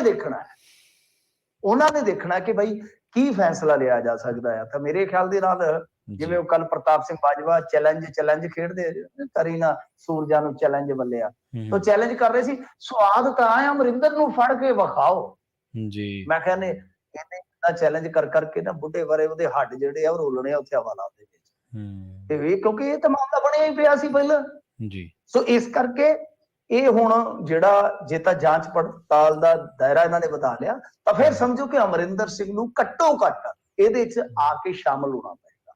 ਇਹ ਤਾਂ ਮੰਨ ਕੇ ਚਲੋ ਇਹ ਘੱਟ ਤੋਂ ਘੱਟ ਹੈ, ਤੇ ਵੱਧ ਤੋਂ ਵੱਧ ਤਾਂ ਫਿਰ ਕਹਿਣਾ ਹੀ ਕੀ ਆ। ਫਿਰ ਤਾਂ ਮੈਂ ਜਿਵੇਂ ਕਿਹਾ ਕਿ ਹਵਾਲਾਤ ਦਾ ਫਰਸ਼ ਹੋਵੇ, ਪੱਖੇ ਦੀ ਜਿਹੜੀ ਹੈ ਥੋੜੀ ਗਰਮ ਹਵਾ ਹੋਵੇ, ਮੱਛਰਾਂ ਦਾ ਸੰਗੀਤ ਹੋਵੇ, ਤਾਂ ਫਿਰ ਤੁਹਾਨੂੰ ਪਤਾ ਮੌਜਾਂ ਹੀ ਮੌਜਾਂ, ਹੱਟ ਮੌਜਾਂ ਹੀ ਮੌਜਾਂ। ਜੀ। ਅਕਾਲੀ ਨੇਤਾ ਮਹੇਸ਼ਿੰਦਰ ਗਰੇਵਾਲ ਨੇ ਮਿੰਟੂ ਜੀ ਪੰਜਾਬ ਦੇ ਡੀਜੀਪੀ ਵੀਕੇ ਭੰਵਰਾ ਨੂੰ ਲੈ ਕੇ ਕੋਈ ਬਿਆਨ ਦੇ ਦਿੱਤਾ, ਉਹ ਵੀ ਵੱਡਾ ਛੋਟਾ ਮੋਟਾ ਨਹੀਂ ਹੈ। ਹਾਂਜੀ, ਹੁਣ ਤੁਸੀਂ ਨਾਂ ਲਿਆ ਭਾਵਰਾ ਸਾਹਿਬ ਦਾ ਨਾ, ਹਾਂਜੀ ਹਾਂਜੀ ਤਾਂ ਕੁਝ ਲੋਕ ਕਨਫਿਊਜ਼ ਕਰ ਜਾਣਗੇ ਕਿ ਇੱਥੇ ਤਾਂ ਯਾਦਵ ਜੀ ਨੇ ਡੀਜੀਪੀ। ਸਹੀ ਹੈ ਬਿਲਕੁਲ। ਗੱਲ ਇਹ ਆ ਕਿ ਨਹੀਂ, ਮੈਂ ਤੁਹਾਨੂੰ ਦੱਸਦਾ ਕਿ ਜਿੱਦਾਂ ਆਪਣੇ ਜਥੇਦਾਰ ਜੀ ਸ੍ਰੀ ਅਕਾਲ ਤਖਤ ਸਾਹਿਬ ਤੇ ਕਾਰਜਕਾਰੀ ਨੇ, ਕਾਰਜਕਾਰੀ ਜਥੇਦਾਰ ਨੇ, ਉਸੇ ਤਰ੍ਹਾਂ ਸਾਡੇ ਜਿਹੜੇ ਇਹ ਡੀਜੀਪੀ ਨੇ ਯਾਦਵ ਸਾਹਿਬ, ਇਹ ਕਾਰਜਕਾਰੀ ਨੇ, ਹੈ ਡੀਜੀਪੀ ਰੈਂਕ ਉਹੀ ਆ, ਪਰ ਇਹ ਪੱਕੇ ਡੀਜੀਪੀ ਨਹੀਂ ਹੈ। ਇਹ ਗੱਲ ਜਿਹੜੀ ਹੈ ਨਾ ਨਿਖੇੜ ਦੋ, ਅਦਰਵਾਈਜ਼ ਆਪਣੇ ਕੋਲ 2 ਡੀਜੀਪੀ ਹੋ ਜਾਣਗੇ, ਇੱਕ ਨਹੀਂ ਇੱਥੇ 2 ਨੇ। ਤਾਂ ਦੂਜੀ ਗੱਲ ਜਿਹੜੀ ਹੈ ਇਸ ਮਾਮਲੇ 'ਚ, ਜਿਹੜਾ ਇਹ ਸਟੇਟਮੈਂਟ ਇਹਨਾਂ ਦਾ, ਇਸ ਸਟੇਟਮੈਂਟ ਨੂੰ ਚਲੋ ਆਪਾਂ ਥੋੜਾ ਜਿਹਾ ਸ਼ਾਰਟ ਦੇ ਵਿੱਚ ਜੇ ਦੇਖੀਏ ਤਾਂ ਮਹੇਸ਼ਿੰਦਰ ਸਿੰਘ ਗਰੇਵਾਲ ਕਹਿ ਰਿਹਾ ਕਿ ਇਹ ਸ਼ੁਭ ਸੰਕੇਤ ਨਹੀਂ ਹੈ, ਵੀ ਚੰਗਾ ਸੰਕੇਤ ਨਹੀਂ ਹੈ। ਇਹ ਜਿਹੜੀ ਅਨਿਸ਼ਚਿਤਤਾ ਬਣੀ ਹੋਈ ਆ ਭਾਵਰਾ ਸਾਹਿਬ ਨੂੰ ਲੈ ਕੇ, ਇਹ ਪੰਜਾਬ ਵਾਸਤੇ ਖਤਰੇ ਦੀ ਘੰਟੀ ਹੈ। ਹੁਣ ਮੈਂ ਤੁਹਾਨੂੰ ਦੱਸਦਾ ਅਨਿਸ਼ਚਿਤਤਾ ਕੀ ਹੈ। ਦੇਖੋ, UPSC ਦਾ ਜਿਹੜਾ ਨੇਮ ਕਹਿੰਦਾ ਹੈ ਕਿ 2 ਸਾਲ ਤੋਂ ਪਹਿਲਾਂ ਤੁਸੀਂ ਆਪਣੇ ਡੀਜੀਪੀ ਨੂੰ ਨਹੀਂ ਜੇ ਹਟਾ ਸਕਦੇ ਜੀ। ਤਾਂ ਰੌਲਾ ਪੈ ਗਿਆ ਸੀ ਮੂਸੇਵਾਲੇ ਦੇ ਕਤਲ ਦਾ, ਤਾਂ ਉਸ ਸਮੇਂ ਡੀਜੀਪੀ ਆ ਗਏ ਨਿਸ਼ਾਨੇ ਤੇ, ਤੁਹਾਨੂੰ ਯਾਦ ਹੋਏਗਾ, ਕਿਉਂਕਿ ਉਹਨਾਂ ਦੇ ਸ਼ਾਮ ਨੂੰ ਸਟੇਟਮੈਂਟ ਆ ਗਈ ਸੀ ਕਿ ਆਪਸ ਦੇ ਵਿੱਚ ਇਹ ਗੈਂਗਵਾਰ ਦੀ ਜਿਹੜੀ ਉਹ ਕਹਾਣੀ ਹੈ ਸਾਰੀ, ਯਾਨੀ ਗੈਂਗਾਂ ਦੀ ਰਾਇਵਲਰੀ ਹੈ ਜੀ ਜੀ। ਫਿਰ ਬਾਅਦ ਚ ਹਾਲਾਂਕਿ ਉਹਨਾਂ ਨੇ ਆਪਣਾ ਬਿਆਨ ਦਰੁਸਤ ਕੀਤਾ ਸੀ, ਪਰ ਉਸ ਤੋਂ ਬਾਅਦ ਬੜੀ ਆਲੋਚਨਾ ਹੋਈ। ਤਾਂ ਉਹਨਾਂ ਨੂੰ ਭੇਜ ਦਿੱਤਾ ਗਿਆ ਸੀ ਛੁੱਟੀ ਤੇ, ਸਮਝ ਗਏ ਜੀ, ਕਿ ਭਾਈ ਤੁਸੀਂ ਛੁੱਟੀ ਤੇ ਜਾਓ, ਅਫਸਰਾਂ ਨੂੰ ਭੇਜ ਦਿੱਤਾ ਜਾਂਦਾ ਹੈ। ਉਹਨਾਂ ਨੇ ਮੀਨਵਾਈਲ ਮਤਲਬ ਕਿ ਕੀਤਾ ਯਤਨ ਕਿ ਹਾਂ ਵੀ ਚਲੋ ਆਪਾਂ ਡੈਪੂਟੇਸ਼ਨ ਤੇ ਸੈਂਟਰਲ ਪੁਲਿਸ ਚ ਚੱਲ ਜਾਈਏ, ਉੱਥੇ ਵੀ ਗੱਲ ਨਹੀਂ। ਹੁਣ ਉਹ ਵਾਪਸ ਆ ਰਹੇ, ਕਹਿੰਦੇ ਵੀ ਮੈਂ 2 ਮਹੀਨਿਆਂ ਦੀ ਛੁੱਟੀ ਸੀ, ਤਾਂ ਆਲਮੋਸਟ ਮੈਨੂੰ ਲੱਗਦਾ 2 ਮਹੀਨੇ ਤਾਂ ਹੋਣ ਵਾਲੇ ਹੀ ਹੋਣੇ ਆ, ਤਾਂ ਉਹ ਕਹਿੰਦੇ ਜੀ ਮੈਂ ਤੇ ਵਾਪਸ ਆਊਂਗਾ। ਹੁਣ ਜੇ ਉਹ ਵਾਪਸ ਆਉਂਦੇ ਆ ਤਾਂ ਡੀਜੀਪੀ ਜਿਹੜੇ ਹੁਣ ਚੱਲ ਰਹੇ ਨੇ ਮੌਜੂਦਾ, ਇਹਨਾਂ ਨੂੰ ਚੇਅਰ ਖਾਲੀ ਕਰਨੀ ਪਏਗੀ ਕਾਇਦੇ ਦੇ ਮੁਤਾਬਕ, ਕਿਉਂਕਿ 2 ਸਾਲ ਤੋਂ ਪਹਿਲਾਂ ਤੁਸੀਂ ਆਪਣਾ ਡੀਜੀਪੀ ਨਹੀਂ ਬਦਲ ਸਕਦੇ। ਤਾਂ ਇਸ ਕਰਕੇ ਹੁਣ ਹੋ ਕੀ ਰਿਹਾ ਹੈ, ਇਹ ਅਪੁਸ਼ਟ ਖਬਰ ਹੈ, ਕੋਸ਼ਿਸ਼ ਕਰਾਂਗੇ ਕੱਲ ਤੱਕ ਇਹਦੀ ਪੁਸ਼ਟੀ ਹੋ ਜਾਵੇ। ਅਪੁਸ਼ਟ ਖਬਰ ਜੇ ਕਿਉਂਕਿ ਇਹ ਬਿਆਨ ਨਿਕਲਿਆ ਤਾਂ ਫਿਰ ਬਿਆਨ ਚੋਂ ਆਪਣਾ ਧਿਆਨ ਨਿਕਲਦਾ ਕਿ ਅਸਲ 'ਚ ਕਿੱਧਰ ਸੰਕੇਤ ਕਰ ਰਹੇ। ਕਈ ਵਾਰ ਜਿਹੜੇ ਇਹਨਾਂ ਦੇ ਬਿਆਨ ਹੁੰਦੇ, ਤੁਹਾਨੂੰ ਪਤਾ ਇੰਡੀਆ ਦੇ ਵਿੱਚ ਉਹਨਾਂ ਅਖਬਾਰ ਤਾਂ ਛਪੇ ਨਹੀਂ ਹਾਲੇ, ਇਹ ਜਿਹੜੇ ਹੁੰਦੇ ਆ ਟੋਟਿਆਂ ਦੇ ਰੂਪ 'ਚ ਹੁੰਦੇ ਆ ਨਸ਼ਰ, ਮਤਲਬ ਕਿ ਛੋਟੀ ਜਿਹੀ ਇੱਕ ਨਿਊਜ਼ ਹੈਡਿੰਗ ਬਣ ਗਈ ਕਿ ਆਹ ਕਿਆ ਫਲਾਣੇ ਨੇ ਆਹ ਕਿਹਾ, ਇੱਕ ਤਰ੍ਹਾਂ ਸਮਰਾਈਜ਼ ਕਰ ਲੈਂਦੇ ਉਸ ਚੀਜ਼ ਨੂੰ। ਤਾਂ ਕਹਿਣ ਦਾ ਮਤਲਬ ਇਹ ਆ ਕਿ ਜਦ ਹੁਣ ਇਸ ਚੀਜ਼ ਨੂੰ ਥੋੜਾ ਜਿਹਾ ਫਰੋਲੀਏ ਤਾਂ ਇਹ ਸੰਕੇਤ ਮਿਲਦਾ ਹੈ ਕਿ ਦਰਅਸਲ ਭਾਵਰਾ ਸਾਹਿਬ ਨੂੰ ਨੋਟਿਸ ਸਰਵ ਕੀਤਾ ਗਿਆ ਸ਼ਾਇਦ ਸਰਕਾਰ ਵੱਲੋਂ ਕਿ ਭਾਈ ਤੂੰ ਸਿੱਧੂ ਮੂਸੇਵਾਲੇ ਦੀ ਸਿਕਿਉਰਿਟੀ ਦੇ ਪ੍ਰਬੰਧ ਕਿਉਂ ਨਹੀਂ ਕੀਤੇ। ਸਮਝ ਗਏ ਨਾ ਕਿ ਭਾਈ ਹੁਣ ਸਿੱਧੂ ਮੂਸੇਵਾਲੇ ਦੇ ਮਾਮਲੇ ਨੂੰ ਉਹਦੇ ਸਿਰ ਪਾ ਕੇ ਥੋੜਾ ਉਹਨੂੰ ਕਿਹਾ ਜਾ ਰਿਹਾ ਕਿ ਛੁੱਟੀ ਲੰਮੀ ਕਰ ਲਾ, ਜੇ ਆਉਣਾ ਤਾਂ ਵੇਖ ਲਾ, ਫਿਰ ਇਧਰੋਂ ਆਪਦਾ ਜਵਾਬ ਦੇ ਦੇ ਜੀ।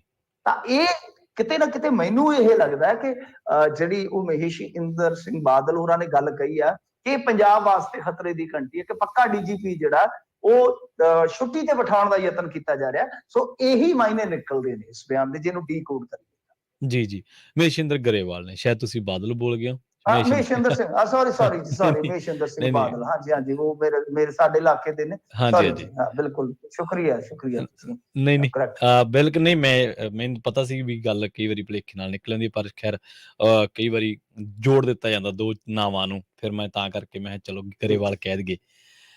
ਅੱਛਾ, BBMB ਦੇ ਮੁੱਦੇ ਤੇ ਪੰਜਾਬ ਦੇ ਵਿੱਚ ਫਿਰ ਸਿਆਸਤ ਭਖੀ ਹੈ, ਤੇ ਇੱਕ ਨਾਂ ਦਾ ਤੁਸੀਂ ਜ਼ਿਕਰ ਪਹਿਲਾਂ ਵੀ ਕੀਤਾ ਮਿੰਟੂ ਜੀ, ਕਿਤੇ ਇਸ਼ਾਰਾ ਉਧਰ ਤਾਂ ਨਹੀਂ ਸੀਗਾ ਉਦੋਂ ਵੀ ਤੁਹਾਡਾ? ਕਿਹੜਾ ਜੀ? ਗਜਿੰਦਰ ਸਿੰਘ ਸ਼ਾਹਬ, ਹਾਂਜੀ ਇਹਨਾਂ ਨੇ ਬਿਆਨ ਦਿੱਤਾ ਸੀਗਾ BBMB ਤੇ। ਦੇਖੋ ਗੱਲ ਕੀ ਹੈ ਕਿ ਚਲੋ ਮੈਂ ਨਹੀਂ ਕਹਿੰਦਾ ਕਿ ਕੋਈ ਅਕਲ 'ਚ ਛੋਟਾ ਹੈ, ਤਾਂ ਥੋੜਾ ਪੱਤਰਕਾਰਾਂ ਨੂੰ ਸਟੱਡੀ ਜ਼ਰੂਰ ਕਰਨੀ ਚਾਹੀਦੀ। ਇਹਨਾਂ ਨੇ ਸਵਾਲ ਉੱਤੇ ਚੱਕਿਆ ਕਿਸੇ ਪੱਤਰਕਾਰ ਸਾਹਿਬ ਨੇ ਕਿ ਭਾਈ BBMB ਤੇ ਤੁਸੀਂ ਪੰਜਾਬ ਦਾ ਕਿਉਂ ਇਹ ਸਤਿਆਨਾਸ਼ ਕਰ ਰਹੇ ਜੀ। ਤਾਂ ਉਹਨਾਂ ਦਾ ਜਵਾਬ ਸੀ, ਮੈਂ ਕਿਹਾ ਮਿੱਤਰ ਪਹਿਲਾਂ ਆਪਣੇ ਫੈਕਟ ਠੀਕ ਕਰੋ, BBMB ਪੰਜਾਬ ਦਾ ਨਹੀਂ ਹੈ, BBMB ਜੁਆਇੰਟਲੀ ਹਰਿਆਣਾ ਰਾਜਸਥਾਨ ਵਗੈਰਾ ਦਾ, ਤਾਂ ਉੱਥੇ ਫਿਰ ਪੱਤਰਕਾਰ ਨੂੰ ਕੋਈ ਜਵਾਬ ਨਹੀਂ ਆਇਆ। ਬਿਲਕੁਲ ਸਹੀ। ਜਦ ਕਿ ਅਸਲ ਤੁਹਾਡੀ ਫਿਰ ਪੱਤਰਕਾਰਤਾ ਦੀ ਕਹਿ ਲਓ ਇਮਤਿਹਾਨ ਦੀ ਘੜੀ ਉਦੋਂ ਸਟਾਰਟ ਹੁੰਦੀ ਹੈ ਜਦੋਂ ਤੁਹਾਨੂੰ ਕਾਊਂਟਰ ਕਰ ਲਿਆ ਜਾਂਦਾ। ਜਾਂ ਤੁਹਾਡੇ ਫੈਕਟਾਂ ਨੂੰ ਚੈਲੰਜ ਕੀਤਾ ਜਾਂਦਾ ਜੀ ਜੀ ਤਾਂ ਤੁਸੀਂ ਜਾਂ ਤਾਂ ਉੱਥੇ ਕਹੋ ਕਿ ਹਾਂਜੀ ਬਈ ਠੀਕ ਹੈ ਜੀ, ਇਹ ਬਈ ਮੇਰੀ ਜਾਣਕਾਰੀ ਦੇ ਮੁਤਾਬਕ ਜੋ ਸੀ ਉਹ ਤੁਹਾਡੀ ਜਾਣਕਾਰੀ ਦੇ ਮੁਤਾਬਕ ਸਹੀ ਹੈ, ਤੇ ਜਾਂ ਫਿਰ ਤੁਹਾਨੂੰ ਉੱਥੇ ਬਹੁਤ ਵਿਸ਼ਾਲ ਇੱਕ ਘੇਰਾ ਜਾਣਕਾਰੀ ਦਾ ਲਿਜਾਣਾ ਚਾਹੀਦਾ ਜੀ ਉੱਥੇ ਕਿਹਾ ਜਾਣਾ ਚਾਹੀਦਾ ਸੀਗਾ, ਪੁੱਛ ਲੈਣਾ ਚਾਹੀਦਾ ਸੀਗਾ ਕਿ ਹਜ਼ੂਰ ਕਿਸੇ ਦੁਨੀਆ ਦੇ ਕੋਨੇ 'ਚ ਕਿਤੇ ਮਿਸਾਲ ਹੈਗੀ ਆ ਕਿ BBMB ਦੇ ਵਿੱਚ, ਚਲੋ ਸਟੇਕ ਹੋਲਡਰ ਤਾਂ ਰਾਜਸਥਾਨ ਹੈਗਾ, ਪਰ ਉਹ ਕਿਵੇਂ ਹੈਗਾ ਦੁਨੀਆ ਦੇ ਕਿਸੇ ਕੋਨੇ 'ਚ? ਜੇ ਇਹਦੇ ਨਾਲ ਦੀ ਮਿਸਾਲ ਹੈਗੀ ਹੈ ਤੇ ਪਲੀਜ਼ ਸਾਨੂੰ ਦੱਸ ਦਿਓ। ਧੰਨਵਾਦ।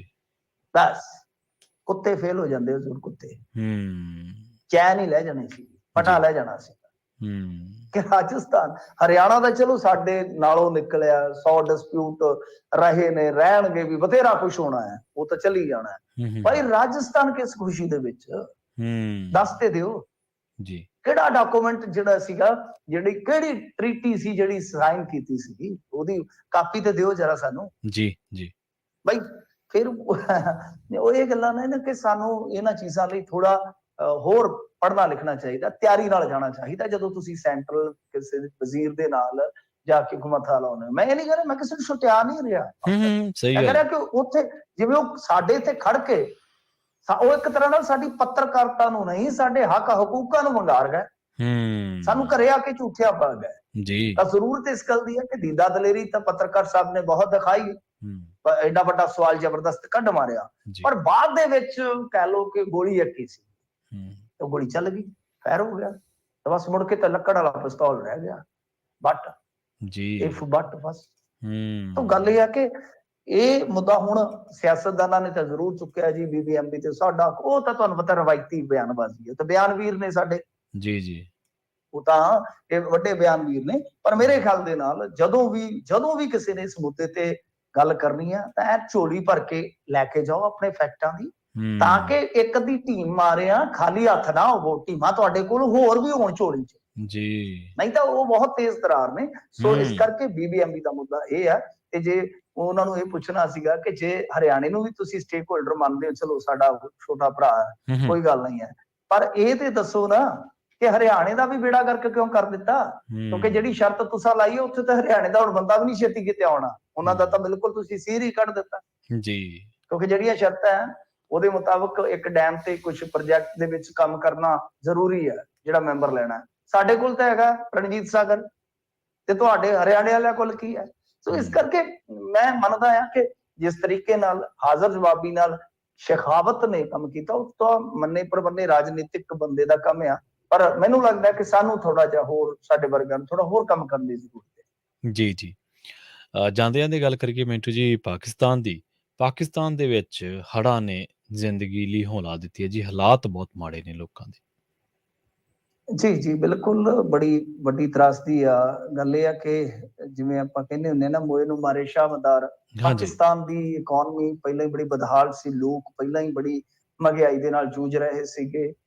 ਸਾਡੇ ਵਾਲਾ ਉੱਥੇ ਵੀ ਹਾਲ ਆ, ਕਰਪਟ ਲੋਕ, ਮਿਲਟਰੀ ਵਪਾਰੀ, ਤੇ ਮਿਲਟਰੀ ਤੁਹਾਨੂੰ ਪਤਾ ਹੀ ਜਿੱਦਾਂ ਕਰਦੀ ਹੈ ਸਾਰੇ ਪਾਸਿਓਂ ਰਗੜਾ, ਤੇ ਉੱਤੋਂ ਬਲੋਚਿਸਤਾਨ ਦੇ ਵਿੱਚ ਇਨਸਰਜੈਂਸੀ, ਤੇ ਉਸੇ ਥਾਂ ਤੇ ਸਿੰਧ ਦੇ ਵਿੱਚ ਦੱਖਣ ਵਾਲੀ ਸਾਈਡ ਤੇ ਹੜ੍ਹ ਆ ਗਿਆ।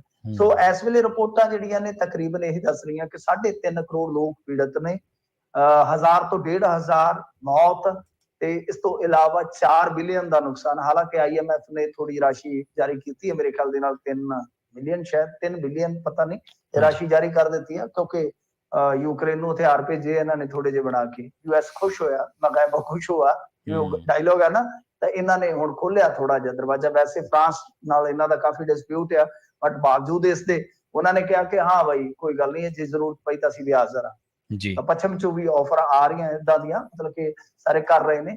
ਤਾਂ ਸਾਨੂੰ ਵੀ ਚਾਹੀਦਾ ਵਿਪਤਾ ਕਾਲ ਦੇ ਵਿੱਚ ਤੇ ਜ਼ਰੂਰ ਗੁਆਂਢੀ ਦਾ ਸਾਥ ਦੇਣਾ ਚਾਹੀਦਾ। ਗੁਆਂਢ ਕਿਹੋ ਜਿਹਾ ਕੋਈ ਚੱਕਰ ਨਹੀਂ ਹੈਗਾ, ਪਰ ਜਦੋਂ ਮੁਸੀਬਤ ਪੈਂਦੀ ਹੈ, ਵਿਪਤਾ ਪੈਂਦੀ ਹੈ, ਸਾਨੂੰ ਅੱਗੇ ਆਉਣਾ ਚਾਹੀਦਾ। ਜੇ ਅਸੀਂ ਲੰਕਾ ਦੀ ਇਮਦਾਦ ਕਰ ਸਕਦੇ ਹਾਂ, ਜੇ ਅਸੀਂ ਹੋਰ ਮੁਲਕਾਂ ਦੀ ਇਮਦਾਦ ਕਰ ਸਕਦੇ, ਤੇ ਜਿੰਨਾ ਸਰਦਾ ਪੁੱਜਦਾ ਹੈ ਅਫਗਾਨਿਸਤਾਨ ਦੀ ਇਮਦਾਦ ਕਰ ਸਕਦੇ ਹਾਂ, ਤੇ ਇਹਨਾਂ ਦੀ ਵੀ ਜ਼ਰੂਰ ਕਰਨੀ ਚਾਹੀਦੀ ਹੈ। ਕਿਉਂਕਿ ਬਲੋਚਿਸਤਾਨ ਵਾਲੇ ਤੇ ਵੈਸੇ ਇੰਡੀਆ ਵੱਲ ਬੜੀ ਝਾਕ ਰੱਖਦੇ ਆ ਕਿ ਸਾਨੂੰ ਅਲੈਦਗੀ ਦੇ ਵਿੱਚ ਇਹ ਬੜਾ ਵੱਡਾ ਸਹਿਯੋਗ ਕਰਨਗੇ। ਤਾਂ ਬਾਈ ਘੱਟੋ ਘੱਟ ਤੁਸੀਂ ਅਨਾਜ ਦਾ ਤਾਂ ਸਹਿਯੋਗ ਕਰੋ, ਇਹ ਤਾਂ ਜ਼ਰੂਰੀ ਆ। ਖੈਰ ਦੇਖਦੇ ਹਾਂ ਕੀ ਬਣੇਗਾ, ਪਰ ਦੇਖੋ 8 ਸਾਈਕਲ ਇਸ ਵਾਰੀ ਲਗਾਤਾਰ ਆਏ ਨੇ ਮੇਰੇ ਖਿਆਲ ਦੇ ਨਾਲ ਮੌਨਸੂਨ ਦੇ ਉੱਤੇ ਜੀ ਜੀ। ਤਾਂ ਜਿਹੜੀ ਐਤਕੀ ਬਾਰਿਸ਼ ਹੋਈ ਹੈ ਤਕਰੀਬਨ ਲਾ ਲਓ ਕਿ ਜ਼ਿਆਦਾ 600-700% ਹੀ ਜ਼ਿਆਦਾ ਹੋ ਗਈ ਹੈ। ਡੈਮ ਜਿਹੜੇ ਸੀ ਉਹ ਇੰਨਾ ਪ੍ਰਬੰਧ ਇਹਨਾਂ ਦਾ ਹੈ ਨਹੀਂ ਸੀ, ਉਹ ਡੈਮ ਜਿਹੜੇ ਅੰਡਰ ਕੰਸਟਰਕਸ਼ਨ ਸਨ ਉਹ ਢਹਿ ਗਏ, ਉਹ ਦੁੱਗਣੀ ਤਬਾਹੀ ਹੋਈ। ਸਭ ਤੋਂ ਵੱਡੀ ਗੱਲ ਹੈ ਕਿ ਸਤੰਬਰ ਚ ਕਹਿੰਦੇ ਕਿ ਫੇਰ ਭਾਰੀ ਬਾਰਿਸ਼ਾਂ ਨੇ, ਇਹਦਾ ਮਤਲਬ ਹੈ ਕਿ 25% ਵਸੋਂ ਉਹਨਾਂ ਦੀ ਪ੍ਰਭਾਵਿਤ ਹੋ ਜਾਏਗੀ।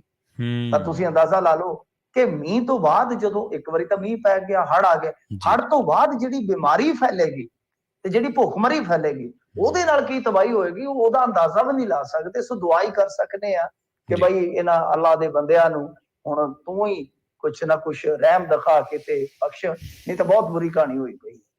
ਜੀ ਬਿਲਕੁਲ ਬਿਲਕੁਲ, ਇਨਸਾਨੀਅਤ ਤੇ ਕਿਤੇ ਵੀ ਕਸ਼ਟ ਆਵੇ ਦੁਨੀਆ ਦੇ ਕਿਸੇ ਦੇ ਹਿੱਸੇ ਵਿੱਚ, ਕਿਸੇ ਵੀ ਸੰਜੀਵ ਚੀਜ਼ ਤੇ ਆਉਂਦਾ ਤਾਂ ਉਹ ਦੁੱਖ ਦੀ ਗੱਲ ਹੀ ਹੈ। ਬੇਸ਼ੱਕ ਸਾਡੇ ਚ ਲਕੀਰਾਂ ਖਿੱਚੀਆਂ, ਪਰ ਹੈ ਤਾਂ ਅਸੀਂ ਵੀ ਇਨਸਾਨ ਤੇ ਹੈ ਉਹ ਵੀ ਇਨਸਾਨ। ਮਿੰਟੂ ਜੀ ਬਹੁਤ ਬਹੁਤ ਧੰਨਵਾਦ ਤੁਹਾਡਾ ਇਹਨਾਂ ਖਾਸ ਜਾਣਕਾਰੀਆਂ ਤੇ ਅਹਿਮ ਟਿੱਪਣੀਆਂ ਦੇ ਲਈ। ਧੰਨਵਾਦ ਜੀ। ਸੋ ਪ੍ਰੋਗਰਾਮ ਖਬਰ ਤੇ ਨਜ਼ਰ ਦੇ ਪਹਿਲੇ ਹਿੱਸੇ ਦੇ ਵਿੱਚ ਆਪਣੇ ਨਾਲ ਜੁੜੇ ਸਨ ਮਿੰਟੂ ਗੁਰਸਰੀਆ ਜੀ, ਜਿਨ੍ਹਾਂ ਦੇ ਨਾਲ ਆਪਾਂ ਕਈ ਅਹਿਮ ਖਬਰਾਂ ਜਿਨ੍ਹਾਂ ਦੇ ਵਿੱਚ ਪਾਕਿਸਤਾਨ ਦੇ ਵਿੱਚ ਜਿਹੜੀ ਹੜ੍ਹਾਂ ਨੇ ਤਬਾਹੀ ਮਚਾਈ ਆ ਉਹਨਾਂ ਤੋਂ ਲੈ ਕੇ ਆਪਾਂ NIA ਨੇ ਬੰਬੀਹਾ ਤੇ ਲਾਰੈਂਸ ਬਿਸ਼ਨੋਈ ਗੈਂਗ ਤੇ UFA ਠੋਕਿਆ, ਉਸ ਦੇ ਨਾਲ SGPC ਨੇ ਬੰਦੀ ਸਿੰਘਾਂ ਦੀ ਰਿਹਾਈ ਦੇ ਲਈ ਪੱਤਰ ਲਿਖਿਆ। ਖੇਤੀਬਾੜੀ ਸੰਦਾਂ ਦੇ ਵਿੱਚ ਜਿਹੜਾ ਘਪਲਾ ਹੋਇਆ ਉਹ ਉਸ ਮਾਮਲੇ ਦੇ ਵਿੱਚ ਫਾਈਲ ਮੁੱਖ ਮੰਤਰੀ ਸਾਹਿਬ ਕੋਲੇ ਚਲੀ ਗਈ ਹੈ।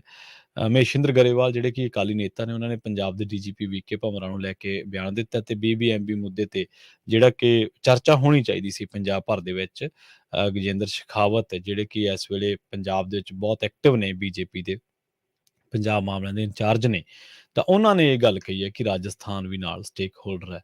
ਖੈਰ ਅਸੀਂ ਥੋੜਾ ਜਿਹਾ ਚੀਜ਼ਾਂ ਨੂੰ ਕਈ ਵਾਰੀ ਸਟੱਡੀ ਕਾਹਲੀ ਨਾਲ ਕਰਦੇ ਹਾਂ ਤੇ ਸਾਨੂੰ ਪਤਾ ਨਹੀਂ ਲੱਗਦਾ ਅਸਲ ਦੇ ਵਿੱਚ ਸਰਕਾਰ ਜਿਹੜੀ ਕੇਂਦਰ ਸਰਕਾਰ ਜਿਹੜਾ ਬਿੱਲ ਲਿਆ ਰਹੀ ਹੈ, ਇੱਕ ਬਿਜਲੀ ਸੋਧ ਬਿੱਲ ਤੇ ਨਾਲ ਹੀ ਇੱਕ ਦੋ ਬਿੱਲ ਹੋਰ ਹੈ, ਜਿਹੜਾ ਡੈਮ ਸੇਫਟੀ ਬਿੱਲ ਹੈ ਇੱਕ, ਉਹਦੇ ਤਹਿਤ ਕੇਂਦਰ ਸਰਕਾਰ ਨੇ ਸ਼ਰਾਰਤੀ ਢੰਗ ਦੇ ਨਾਲ ਬਹੁਤ ਸਾਰੀਆਂ ਚੀਜ਼ਾਂ ਨੂੰ ਆਪਦੇ ਅੰਡਰ ਕਰ ਲਿਆ।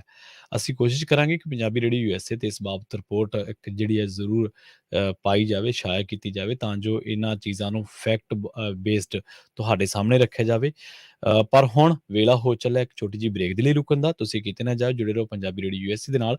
ਬ੍ਰੇਕ ਤੋਂ ਪਾਰ ਇੱਕ ਅਹਿਮ ਖਬਰ ਤੇ ਚਰਚਾ ਕਰਾਂਗੇ ਦੋ ਤੇ। ਪਹਿਲੀ ਤਾਂ ਇਹ ਹੈ ਕਿ ਮੂਸੇਵਾਲੇ ਦਾ ਜਦੋਂ ਕਤਲ ਹੋਇਆ ਸੀ ਤਾਂ ਖਬਰ ਨਿਕਲ ਕੇ ਆ ਰਹੀ ਹੈ ਕਿ ਪਿੰਡ ਖਿਆਲਾ ਦੇ ਖੇਤਾਂ ਦੇ ਵਿੱਚ ਜਿਹੜੇ ਸ਼ੂਟਰ ਸਨ ਉਹ ਛੁਪੇ ਰਹੇ, ਪੰਜਾਬ ਪੁਲਿਸ ਨੂੰ ਪਤਾ ਹੀ ਨਹੀਂ ਲੱਗਿਆ।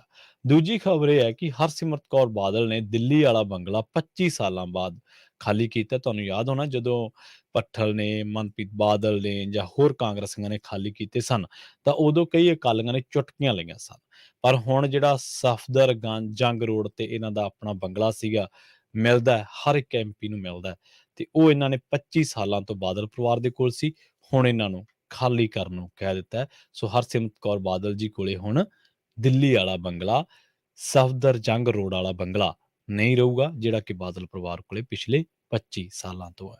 ਖੈਰ ਮਿਲਦੇ ਹਾਂ ਜੀ ਇੱਕ ਸ਼ਾਰਟ ਬ੍ਰੇਕ ਤੋਂ ਬਾਅਦ। ਜੁੜੇ ਰਹੋ ਪੰਜਾਬੀ ਰੇਡੀਓ USA ਦੇ ਨਾਲ।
ਬ੍ਰੇਕ ਤੋਂ ਬਾਅਦ ਇੱਕ ਵਾਰ ਮੁੜ ਤੋਂ ਤੁਹਾਡਾ ਸਾਰਿਆਂ ਦਾ ਸਵਾਗਤ ਹੈ। ਪ੍ਰੋਗਰਾਮ ਖਬਰ ਤੇ ਨਜ਼ਰ ਦੇ ਵਿੱਚ ਤੁਸੀਂ ਜੁੜੇ ਹੋਏ ਹੋ ਪੰਜਾਬੀ ਰੇਡੀਓ ਯੂਐਸਏ ਦੇ ਨਾਲ ਤੇ ਮੈਂ ਹਾਂ ਪ੍ਰਵੀਨ ਸ਼ਰਮਾ।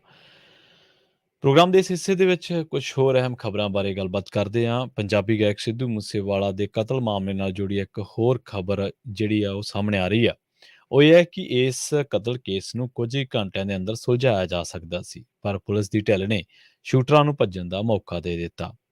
ਮੂਸੇਵਾਲਾ ਤੇ 29 ਮਈ ਦੀ ਸ਼ਾਮ ਨੂੰ ਹਮਲਾ ਕਰਨ ਤੋਂ ਬਾਅਦ 6 ਦੇ ਵਿੱਚੋਂ 4 ਸ਼ੂਟਰ ਖਿਆਲਾ ਪਿੰਡ ਦੇ ਖੇਤਾਂ ਦੇ ਵਿੱਚ ਛੁਪੇ ਰਹੇ। ਇਹ ਹਮਲੇ ਵਾਲੀ ਥਾਂ ਤੋਂ ਜਿਹੜਾ ਪਿੰਡ ਆ ਮਹਿਜ਼ 10 ਕਿਲੋਮੀਟਰ ਦੀ ਦੂਰੀ ਤੇ ਮਸਾਂ ਹੋਣਾ ਹੈ। ਜਾਂਚ ਦੇ ਵਿੱਚ ਖੁਲਾਸਾ ਹੋਇਆ ਕਿ ਪੰਜਾਬ ਪੁਲਿਸ ਹਰਿਆਣਾ ਤੇ ਰਾਜਸਥਾਨ ਦੇ ਨਾਲ ਲੱਗਦੀਆਂ ਸਰਹੱਦਾਂ ਤੇਜ਼ੀ ਦੇ ਨਾਲ ਸੀਲ ਨਹੀਂ ਕਰ ਸਕੀ ਤੇ ਨਾ ਹੀ ਬੈਰੀਗੇਟ ਲਗਾਏ ਜਾ ਸਕੇ। ਸੂਤਰਾਂ ਦੇ ਮੁਤਾਬਕ ਜਦੋਂ ਲੋਕਾਂ ਨੇ ਪੁਲਿਸ ਨੂੰ ਕੁਝ ਸ਼ੱਕੀਆਂ ਦੇ ਪਿੰਡ ਦੇ ਬਾਹਰ-ਬਾਹਰ ਛਿਪੇ ਹੋਣ ਦੀ ਜਾਣਕਾਰੀ ਦਿੱਤੀ ਤਾਂ ਪੁਲਿਸ ਟੀਮਾਂ ਖਿਆਲਾ ਪਿੰਡ ਵੱਲ ਨੂੰ ਰਵਾਨਾ ਕੀਤੀਆਂ ਗਈਆਂ। ਉਂਝ ਜ਼ਿਆਦਾਤਰ ਪੁਲਿਸ ਨੂੰ ਮਾਨਸਾ ਦੇ ਸਿਵਲ ਹਸਪਤਾਲ ਵੱਲ ਭੇਜਣਾ ਪਿਆ, ਕਿਉਂਕਿ ਜਿੱਥੇ ਮੂਸੇਵਾਲਾ ਦੇ ਪ੍ਰਸ਼ੰਸਕ ਭੜਕੇ ਹੋਏ ਸਨ ਅਤੇ ਉੱਥੇ ਹਿੰਸਾ ਦਾ ਖਦਸ਼ਾ ਸੀ। ਇਸ ਤੋਂ ਇਲਾਵਾ ਕਤਲ ਵਾਲੀ ਥਾਂ ਤੇ ਗਾਇਕ ਦੇ ਪਿੰਡ ਮੂਸਾ ਦੇ ਘਰ ਕੋਲ ਜੁੜੀ ਭੀੜ ਨੂੰ ਸੰਭਾਲਣ ਲਈ ਵੀ ਪੁਲਿਸ ਦੀ ਲੋੜ ਸੀ। ਹੁਣ ਮੰਨਿਆ ਇਹ ਜਾ ਰਿਹਾ ਹੈ ਕਿ ਜਦੋਂ ਤੱਕ ਪੁਲਿਸ ਖਿਆਲਾ ਪਿੰਡ ਪਹੁੰਚੀ ਤਾਂ ਸ਼ੂਟਰ ਉੱਥੋਂ ਨਿਕਲ ਚੁੱਕੇ ਸਨ ਜਾਂ ਉਹ ਖੇਤਾਂ ਦੀ ਸਹੀ ਢੰਗ ਦੇ ਨਾਲ ਤਲਾਸ਼ੀ ਨਹੀਂ ਲੈ ਸਕੀ। ਮੂਸੇਵਾਲਾ ਦੇ ਕਤਲ ਤੋਂ ਬਾਅਦ ਗੈਂਗਸਟਰ ਜਗਰੂਪ ਰੂਪਾ ਤੇ ਮਨਪ੍ਰੀਤ ਮੰਨੂ ਅਲਟੋ ਕਾਰ ਖੋਹ ਕੇ ਬਰਨਾਲਾ ਵੱਲ ਨੂੰ ਨਿਕਲ ਗਏ। ਦੋਹਾਂ ਨੂੰ ਕਰੀਬ 50 ਦਿਨਾਂ ਤੋਂ ਬਾਅਦ ਤਰਨਤਾਰਨ ਦੇ ਵਿੱਚ ਹੋਏ ਇੱਕ ਪੁਲਿਸ ਮੁਕਾਬਲੇ ਦੌਰਾਨ ਮਾਰ ਦਿੱਤਾ ਗਿਆ ਸੀ। ਹੋਰ ਸ਼ੂਟਰ ਪ੍ਰਿਆਵਰਤ ਫੌਜੀ, ਜਿਨ੍ਹਾਂ ਦੇ ਵਿੱਚ ਅੰਕਿਤ ਸਿਰਸਾ ਵੀ ਸੀ, ਕਸ਼ਿਸ਼ ਸੀ, ਦੀਪਕ ਮੁੰਡੀ ਸੀ, ਉਹ ਹਰਿਆਣਾ ਵੱਲ ਭੱਜੇ। ਪਰ ਜਦੋਂ ਉਹਨਾਂ ਆਪਣੇ ਪਿੱਛੇ ਪੀਸੀਆਰ ਕਾਰ ਦੇਖੀ ਤਾਂ ਉਹ ਪਿੰਡ ਖਿਆਲਾ ਵੱਲ ਮੁੜ ਗਏ, ਜਿੱਥੇ ਬਲੈਰੋ ਕਾਰ ਫਸ ਗਈ ਸੀ। ਪੀਸੀਆਰ ਵਾਹਨ ਉਹਨਾਂ ਨੂੰ ਰੋਕ ਕੇ ਬਿਨਾਂ ਕੋਲੋਂ ਦੀ ਲੰਘ ਗਈ ਅਤੇ ਸ਼ੂਟਰ ਖੇਤਾਂ ਦੇ ਵਿੱਚ ਛੁਪ ਗਏ। ਸ਼ੂਟਰਾਂ ਨੇ ਸਭ ਤੋਂ ਪਹਿਲਾਂ ਇਹੀ ਸਾਰਾ ਖੁਲਾਸਾ ਦਿੱਲੀ ਪੁਲਿਸ ਦੇ ਵਿਸ਼ੇਸ਼ ਸੈੱਲ ਦੇ ਕੋਲ ਕੀਤਾ ਸੀ ਅਤੇ ਹੁਣ ਪੰਜਾਬ ਪੁਲਿਸ ਦੇ ਕੋਲ ਇਹਨਾਂ ਸ਼ੂਟਰਾਂ ਦੇ ਬਿਆਨਾਂ ਦੇ ਨਾਲ ਇਸ ਦੀ ਤਸਦੀਕ ਹੋਈ ਹੈ, ਜਿਸ ਦਾ ਜ਼ਿਕਰ ਮਾਨਸਾ ਅਦਾਲਤ ਦੇ ਵਿੱਚ ਪੇਸ਼ ਚਾਰਜਸ਼ੀਟ ਦੇ ਵਿੱਚ ਵੀ ਕੀਤਾ ਗਿਆ। ਪੁਲਿਸ ਦੀ ਢਿੱਲ ਅਤੇ ਮੂਸੇਵਾਲਾ ਦੇ ਕਤਲ ਤੋਂ ਬਾਅਦ ਬੈਰੀਕੇਡਿੰਗ ਕਰਨ ਦੇ ਵਿੱਚ ਦੇਰੀ, ਪੀਸੀਆਰ ਵਾਹਨ ਵੱਲੋਂ ਬਲੈਰੋ ਨੂੰ ਨਾ ਰੋਕਣ ਸੰਬੰਧੀ ਅਜੇ ਕੋਈ ਜਾਂਚ ਨਹੀਂ ਕਰਵਾਈ ਗਈ ਹੈ। ਕਈ ਮੀਡੀਆ ਕਰਮੀਆਂ ਨੇ ਹੱਤਿਆਕਾਂਡ ਤੋਂ ਬਾਅਦ ਮੌਕੇ ਦਾ ਜਾਇਜ਼ਾ ਲੈਂਦਿਆਂ ਕਿਹਾ ਸੀਗਾ ਕਿ ਉਹਨਾਂ ਨੂੰ ਰਾਹ ਦੇ ਵਿੱਚ ਪੁਲਿਸ ਦੇ ਕੋਈ ਬਹੁਤੇ ਬੈਰੀਕੇਡ ਦਿਖਾਈ ਨਹੀਂ ਦਿੱਤੇ। ਉਧਰ ਦੂਜੇ ਪਾਸੇ ਚਰਚਾ ਇਹ ਵੀ ਛਿੜ ਚੁੱਕੀ ਹੈ ਕਿ ਮਰਹੂਮ ਪੰਜਾਬੀ ਗਾਇਕ ਸਿੱਧੂ ਮੂਸੇਵਾਲੇ ਦੇ ਕਤਲ ਮਾਮਲੇ ਦੀ ਜਾਂਚ ਕਰ ਰਹੇ ਅਧਿਕਾਰੀ ਅੰਗਰੇਜ਼ ਸਿੰਘ ਨੂੰ ਅਚਾਨਕ ਹੀ ਮਾਨਸਾ ਦੇ ਸੀਨੀਅਰ ਕਪਤਾਨ ਪੁਲਿਸ ਗੌਰਵ ਤੂਰਾ ਵੱਲੋਂ ਬਦਲ ਦਿੱਤਾ ਗਿਆ। ਪਹਿਲਾਂ ਥਾਣਾ ਸਿਟੀ 1 ਦੇ ਮੁਖੀ ਅੰਗਰੇਜ਼ ਸਿੰਘ ਇਸ ਕਤਲकांड ਦੀ ਜਾਂਚ ਕਰ ਰਹੇ ਸਨ। ਹੁਣ ਉਹਨਾਂ ਦੀ ਥਾਂ ਗੁਰਲਾਲ ਸਿੰਘ ਨੂੰ ਜਾਂਚ ਅਫਸਰ ਲਾਇਆ ਗਿਆ। ਅੰਗਰੇਜ਼ ਸਿੰਘ ਥਾਣਾ ਸਿਟੀ 1 ਮਾਨਸਾ ਦੇ ਐਸਐਚਓ ਨੇ। ਮੂਸੇਵਾਲੇ ਦਾ ਕਤਲ ਇਸੇ ਥਾਣੇ ਅਧੀਨ ਪੈਂਦੇ ਪਿੰਡ ਜਵਾਰਕੇ ਦੇ ਵਿੱਚ ਹੋਇਆ ਸੀ, ਜਿਸ ਕਰਕੇ ਥਾਣਾ ਮੁਖੀ ਹੋਣ ਦੇ ਨਾਤੇ ਉਹ ਇਹੀ ਕੇਸ ਦੀ ਜਾਂਚ ਕਰ ਰਹੇ ਸਨ। ਖੈਰ, ਅਗਲੀ ਖਬਰ ਦੇ ਵੱਲ ਵਧੀਏ ਤਾਂ ਗੱਲ ਕਰੀਏ ਸ਼੍ਰੋਮਣੀ ਅਕਾਲੀ ਦਲ ਦੀ ਮੈਂਬਰ ਪਾਰਲੀਮੈਂਟ ਬੀਬੀ ਹਰਸਿਮਰਤ ਕੌਰ ਬਾਦਲ ਦੀ, ਜਿਨ੍ਹਾਂ ਨੇ ਨਵੀਂ ਦਿੱਲੀ ਦੇ ਲੋਧੀ estate ਦੇ ਵਿੱਚ ਇੱਕ ਨਵੀਂ ਰਿਹਾਇਸ਼ ਵਿੱਚ ਚਲੇ ਜਾਣਗੇ। ਕੇਂਦਰ ਵੱਲੋਂ ਉਹਨਾਂ ਨੂੰ ਸਫਦਰ ਜੰਗ ਰੋਡ ਸਥਿਤ ਆਪਣਾ ਬੰਗਲਾ ਖਾਲੀ ਕਰਨ ਦੇ ਲਈ ਕਿਹਾ ਗਿਆ, ਜੋ ਕਿ ਕਰੀਬ 25 ਸਾਲਾਂ ਤੋਂ ਬਾਦਲ ਪਰਿਵਾਰ ਦੇ ਕੋਲ ਸੀ। ਹਾਊਸਿੰਗ ਅਤੇ ਸ਼ਹਿਰੀ ਮਾਮਲਿਆਂ ਦੇ ਮਹਿਕਮੇ ਦੇ ਇੱਕ ਅਧਿਕਾਰੀ ਨੇ ਇਹ ਗੱਲ ਦੱਸੀ ਹੈ ਕਿ ਕੇਂਦਰੀ ਪੰਚਾਇਤ ਰਾਜ ਮੰਤਰੀ ਕਪਿਲ ਮਰੇਸ਼ਵਰ ਪਾਟਿਲ ਨੂੰ 12 ਨੰਬਰ ਸਫਦਰ ਜੰਗ ਰੋਡ ਦਾ ਬੰਗਲਾ ਅਲਾਟ ਕੀਤਾ ਗਿਆ। ਹੁਣ ਮਹਿਕਮੇ ਦੇ ਹੀ ਇੱਕ ਸੀਨੀਅਰ ਅਫਸਰ ਨੇ ਆਪਣਾ ਨਾਂ ਗੁਪਤ ਰੱਖਣ ਦੀ ਸ਼ਰਤ ਤੇ ਦੱਸਿਆ ਹੈ ਕਿ ਬੀਬੀ ਬਾਦਲ ਜਿਸ ਬੰਗਲੇ ਵਿੱਚ ਰਹਿ ਰਹੇ ਨੇ, ਇਹ ਇੱਕ ਬੰਗਲਾ ਜੋ ਕਿ ਕੈਬਨਿਟ ਮੰਤਰੀਆਂ ਤੇ ਹੋਰਾਂ ਨੂੰ ਅਲਾਟ ਕੀਤਾ ਗਿਆ ਤੇ ਇਹ ਜਿਹੜੀ ਕੈਟਾਗਰੀ ਚ ਆਉਂਦਾ, ਇਹ VII ਕੈਟਾਗਰੀ ਦੇ ਵਿੱਚ ਆਉਂਦਾ। ਹੁਣ ਉਹਨਾਂ ਨੂੰ ਜਿਹੜੇ ਨਿਯਮ ਬਣਦੇ ਨੇ, ਇੱਕ ਕੇਂਦਰੀ ਮੰਤਰੀ ਤੇ ਇੱਕ ਮੈਂਬਰ ਪਾਰਲੀਮੈਂਟ ਦੇ ਵਿੱਚ ਓਨਾ ਕੁ ਫਰਕ ਹੁੰਦਾ ਜਿੰਨਾ ਕਿ ਇੱਕ ਮੰਤਰੀ, ਕੈਬਨਿਟ ਮੰਤਰੀ ਤੇ ਇੱਕ MLA ਦੇ ਵਿੱਚ ਹੁੰਦਾ। ਤਾਂ ਉਹ ਕਹਿੰਦੇ ਨੇ ਕਿ ਹੁਣ ਇਹਨਾਂ ਨੂੰ ਇੱਕ ਹੋਰ ਬੰਗਲਾ ਜਿਹੜਾ ਕਿ ਲੋਧੀ ਰੋਡ ਤੇ ਪੈਂਦਾ, ਲੋਧੀ estate ਮਾਫ਼ ਕਰਨਾ, ਲੋਧੀ estate ਦੇ ਵਿੱਚ ਪੈਂਦਾ, ਉੱਥੇ ਅਲਾਟ ਕੀਤਾ ਗਿਆ। ਹੁਣ ਉਹਨਾਂ ਨੂੰ 76 ਨੰਬਰ ਬੰਗਲਾ ਦਿੱਤਾ ਗਿਆ ਤੇ ਨਵੀਂ ਰਿਹਾਇਸ਼ ਦਾ ਤਕਨੀਕੀ ਕਬਜ਼ਾ ਵੀ ਲੈ ਲਿਆ ਹੁਣ ਕੇਂਦਰੀ ਮੰਤਰੀ ਹਰਸਿਮਰਤ ਕੌਰ ਬਾਦਲ ਨੇ ਤੇ ਕੇਂਦਰੀ ਲੋਕ ਨਿਰਮਾਣ ਵਿਭਾਗ ਦੇ ਵੱਲੋਂ ਮੁਰੰਮਤ ਦਾ ਕੰਮ ਪੂਰਾ ਕਰਨ ਤੋਂ ਬਾਅਦ ਉਹ ਇਸ ਨਿਵਾਸ ਦੇ ਵਿੱਚ ਚਲੇ ਜਾਣਗੇ। ਸਫਦਰ ਜੰਗ ਵਾਲਾ ਜਿਹੜਾ ਬੰਗਲਾ ਹੈ, ਉਹ ਹਰਸਿਮਰਤ ਦੇ ਪਤੀ ਅਕਾਲੀ ਦਲ ਦੇ ਪ੍ਰਧਾਨ ਸੁਖਬੀਰ ਸਿੰਘ ਬਾਦਲ ਨੂੰ 1998 ਦੇ ਵਿੱਚ ਅਲਾਟ ਕੀਤਾ ਗਿਆ ਸੀ, ਜਦੋਂ ਉਹ ਅਟਲ ਬਿਹਾਰੀ ਵਾਜਪਾਈ ਦੀ ਸਰਕਾਰ ਦੇ ਵਿੱਚ ਮੰਤਰੀ ਸਨ। ਇਹ ਹਰਸਿਮਰਤ ਨੂੰ 2009 ਦੇ ਵਿੱਚ ਉਸ ਸਮੇਂ ਦੀ ਯੂਪੀਏ ਸਰਕਾਰ ਦੁਆਰਾ ਪੰਜਾਬ ਦੇ ਬਠਿੰਡਾ ਤੋਂ ਲੋਕ ਸਭਾ ਮੈਂਬਰ ਬਣਨ ਤੋਂ ਬਾਅਦ ਅਲਾਟ ਕਰ ਦਿੱਤਾ ਗਿਆ ਸੀ। ਪ੍ਰਧਾਨ ਮੰਤਰੀ ਨਰਿੰਦਰ ਮੋਦੀ ਦੀ ਅਗਵਾਈ ਵਾਲੀ ਐਨਡੀਏ ਸਰਕਾਰ ਦੇ 2 ਕਾਰਜਕਾਲਾਂ ਦੇ ਵਿੱਚ ਸਾਬਕਾ ਮੰਤਰੀ ਹਰਸਿਮਰਤ ਕੌਰ ਬਾਦਲ ਨੇ ਫੂਡ ਪ੍ਰੋਸੈਸਿੰਗ ਉਦਯੋਗ ਦਾ ਪੋਰਟਫੋਲੀਓ ਸੰਭਾਲਿਆ ਸੀ। ਉਹਨਾਂ ਸਫਦਰਜੰਗ ਰੋਡ ਦੀ ਇਹ ਰਿਹਾਇਸ਼ ਬਰਕਰਾਰ ਰੱਖੀ, ਜਦੋਂ ਉਹਨਾਂ ਦੀ ਪਾਰਟੀ ਭਾਰਤੀ ਜਨਤਾ ਪਾਰਟੀ ਦੇ ਨਾਲ ਇੱਕ ਪੁਰਾਣੀ ਸਹਿਯੋਗੀ ਨਾਲ ਵੱਖ ਹੋ ਗਈ ਤੇ ਹੁਣ ਰੱਦ ਕੀਤੇ ਗਏ 3 ਖੇਤੀ ਕਾਨੂੰਨਾਂ ਦੇ ਵਿਰੋਧ ਦੇ ਵਿੱਚ ਬਾਅਦ ਦੇ ਵਿੱਚ ਸਤੰਬਰ 2020 ਦੇ ਵਿੱਚ ਮੰਤਰੀ ਦੇ ਅਹੁਦੇ ਤੋਂ ਉਹਨਾਂ ਨੇ ਅਸਤੀਫਾ ਦੇ ਦਿੱਤਾ ਤੇ ਹੁਣ ਇਹਨਾਂ ਨੂੰ ਰਿਹਾਇਸ਼ਾਂ ਵੀ ਬਦਲਣੀਆਂ ਪਈਆਂ ਨੇ। ਹੁਣ ਬੀਬੀਆ ਬਾਦਲ ਜਾਣਗੇ 76 ਨੰਬਰ ਬੰਗਲੇ ਦੇ ਵਿੱਚ, ਜਿਹੜਾ ਕਿ ਲੋਧੀ estate ਦੇ ਵਿੱਚ ਪੈਂਦਾ, ਜਿਹਦੀ ਮੁਰੰਮਤ ਚੱਲ ਰਹੀ ਹੈ ਤੇ ਕੰਮ ਜਦੋਂ ਪੂਰਾ ਹੋਊਗਾ ਤੇ ਫਿਰ ਉਹ ਨਿਵਾਸ ਦੇ ਵਿੱਚ ਚਲੇ ਜਾਣਗੇ। ਬਹੁਤੇ ਲੋਕ ਇਸ ਜੋ ਉਹਨਾਂ ਨੂੰ ਬੰਗਲਾ ਖਾਲੀ ਕਰਨ ਦੇ ਲਈ ਕਿਹਾ ਗਿਆ, ਬਹੁਤੇ ਲੋਕ ਅਕਾਲੀ ਭਾਜਪਾ ਦੀ ਪੋਲਿਟਿਕਸ ਨਾਲ ਵੀ ਜੋੜ ਕੇ ਦੇਖ ਰਹੇ ਨੇ, ਜੋ ਪੰਜਾਬ ਦੇ ਵਿੱਚ ਹੈ ਕਿ ਅਕਾਲੀਆਂ ਉੱਤੇ, ਖਾਸ ਕਰਕੇ ਬਾਦਲ ਪਰਿਵਾਰ ਦੇ ਉੱਤੇ ਭਾਜਪਾ ਜਿਹੜੀ ਹੈ ਉਹ ਇਸ ਕਦਰ ਆਪਣਾ ਦਬਾਅ ਵਧਾ ਰਹੀ ਹੈ ਜਾਂ ਇਸ ਕਦਰ ਆਪਣਾ ਪ੍ਰੈਸ਼ਰ ਪਾ ਰਹੀ ਹੈ ਕਿ ਉਹਨਾਂ ਨੂੰ ਹੁਣ ਮਹਿਸੂਸ ਕਰਾਇਆ ਜਾ ਸਕੇ ਕਿ ਤੁਸੀਂ ਪੰਜਾਬ ਦੇ ਵਿੱਚ ਸਾਡੇ ਨਾਲ ਗੱਠਜੋੜ ਤੋੜਿਆ ਤੇ ਮੰਤਰੀ ਤੋਂ ਅਸਤੀਫਾ ਦਿੱਤਾ ਤੇ ਹੁਣ ਤੁਸੀਂ ਇਹਦੇ ਤੁਹਾਨੂੰ ਭੁਗਤ ਭੋਗੀਏ ਜਿਹੜਾ ਉਹ ਬਣਨਾ ਪਊਗਾ। ਪੰਜਾਬ ਦੀ ਸਿਆਸਤ ਦੇ ਨਾਲ ਤਾਲੁਕਾਤ ਰੱਖਣ ਵਾਲੇ ਲੋਕ ਵੀ ਇਹੀ ਕਹਿ ਰਹੇ ਨੇ ਕਿ ਜਦੋਂ ਗਜਿੰਦਰ ਸ਼ੇਖਾਵਤ ਸਾਲ ਪਹਿਲਾਂ ਹੀ ਕਹਿ ਗਏ ਸੀ ਕਿ ਹੁਣ ਭਾਜਪਾ ਛੋਟੇ ਭਰਾ ਦੀ ਹੈਸੀਅਤ ਦੇ ਵਿੱਚ ਨਹੀਂ ਆਏਗੀ, ਤਾਂ ਹੁਣ ਅਕਾਲੀ ਦਲ ਜਿਹੜਾ ਉਹ ਵੱਡਾ ਭਰਾ ਨਹੀਂ ਰਿਹਾ ਤੇ ਇਹ ਭਾਜਪਾ ਦੀ ਪੰਜਾਬ ਪੋਲਿਟਿਕਸ ਨਾਲ ਜਿਹੜੀਆਂ ਕੁਝ ਜੁੜਦੀਆਂ ਕਾਰਵਾਈਆਂ ਜਿਹੜੀਆਂ ਦਿੱਲੀ 'ਚ ਹੋ ਰਹੀਆਂ ਨੇ, ਤਾਂ ਕਿਤੇ ਨਾ ਕਿਤੇ ਸਿੱਧੇ ਜਾਂ ਅਸਿੱਧੇ ਤੌਰ ਤੇ ਲਿੰਕ ਇਹਨਾਂ ਦੇ ਪੰਜਾਬ ਦੀ ਪੋਲਿਟਿਕਸ ਨਾਲ ਵੀ ਨੇ, ਅਕਾਲੀ ਦਲ ਦੀ ਪੋਲਿਟਿਕਸ ਨਾਲ ਵੀ ਨੇ। ਖੈਰ, ਵੇਲਾ ਹੋ ਚੱਲਿਆ ਤੁਹਾਡੇ ਤੋਂ ਇਜਾਜ਼ਤ ਲੈਣ ਦਾ। ਘੜੀ ਦੀਆਂ ਸੂਈਆਂ ਇਜਾਜ਼ਤ ਨਹੀਂ ਦਿੰਦੀਆਂ, ਸਮਾਂ ਸਮਾਪਤੀ ਦਾ। ਅਗਲਾ ਪ੍ਰੋਗਰਾਮ ਤੁਹਾਡੇ ਵਾਸਤੇ ਲੈ ਕੇ ਆ ਰਹੇ ਨੇ ਰਾਜ ਕਰਨਵੀਰ ਸਿੰਘ ਜੀ ਤੇ ਉਹਨਾਂ ਦੇ ਨਾਲ ਹੋਣਗੇ ਹਰਜੋਤ ਸਿੰਘ ਖਾਲਸਾ ਜੀ। ਪ੍ਰੋਗਰਾਮ ਅਪਡੇਟ ਅਮਰੀਕਾ ਦੇ ਵਿੱਚ ਅਮਰੀਕਾ ਦੇ ਨਾਲ ਵਿਸ਼ਵ ਭਰ ਦੇ ਵਿੱਚ ਵਾਪਰੀਆਂ ਅਹਿਮ ਅਤੇ ਵੱਡੀਆਂ ਘਟਨਾਵਾਂ ਬਾਰੇ ਤੁਹਾਨੂੰ ਦੇਣਗੇ ਖਾਸ ਜਾਣਕਾਰੀਆਂ। ਜੁੜੇ ਰਹੋ ਪੰਜਾਬੀ ਰੇਡੀਓ USA ਦੇ ਨਾਲ ਤੇ ਆਖਿਰ ਦੇ ਵਿੱਚ ਇੱਕ ਵਾਰ ਫਿਰ ਤੋਂ ਤੁਹਾਨੂੰ ਸਭ ਨੂੰ ਪਿਆਰ ਸਤਿਕਾਰ ਸਹਿਤ ਸਤਿ ਸ਼੍ਰੀ ਅਕਾਲ।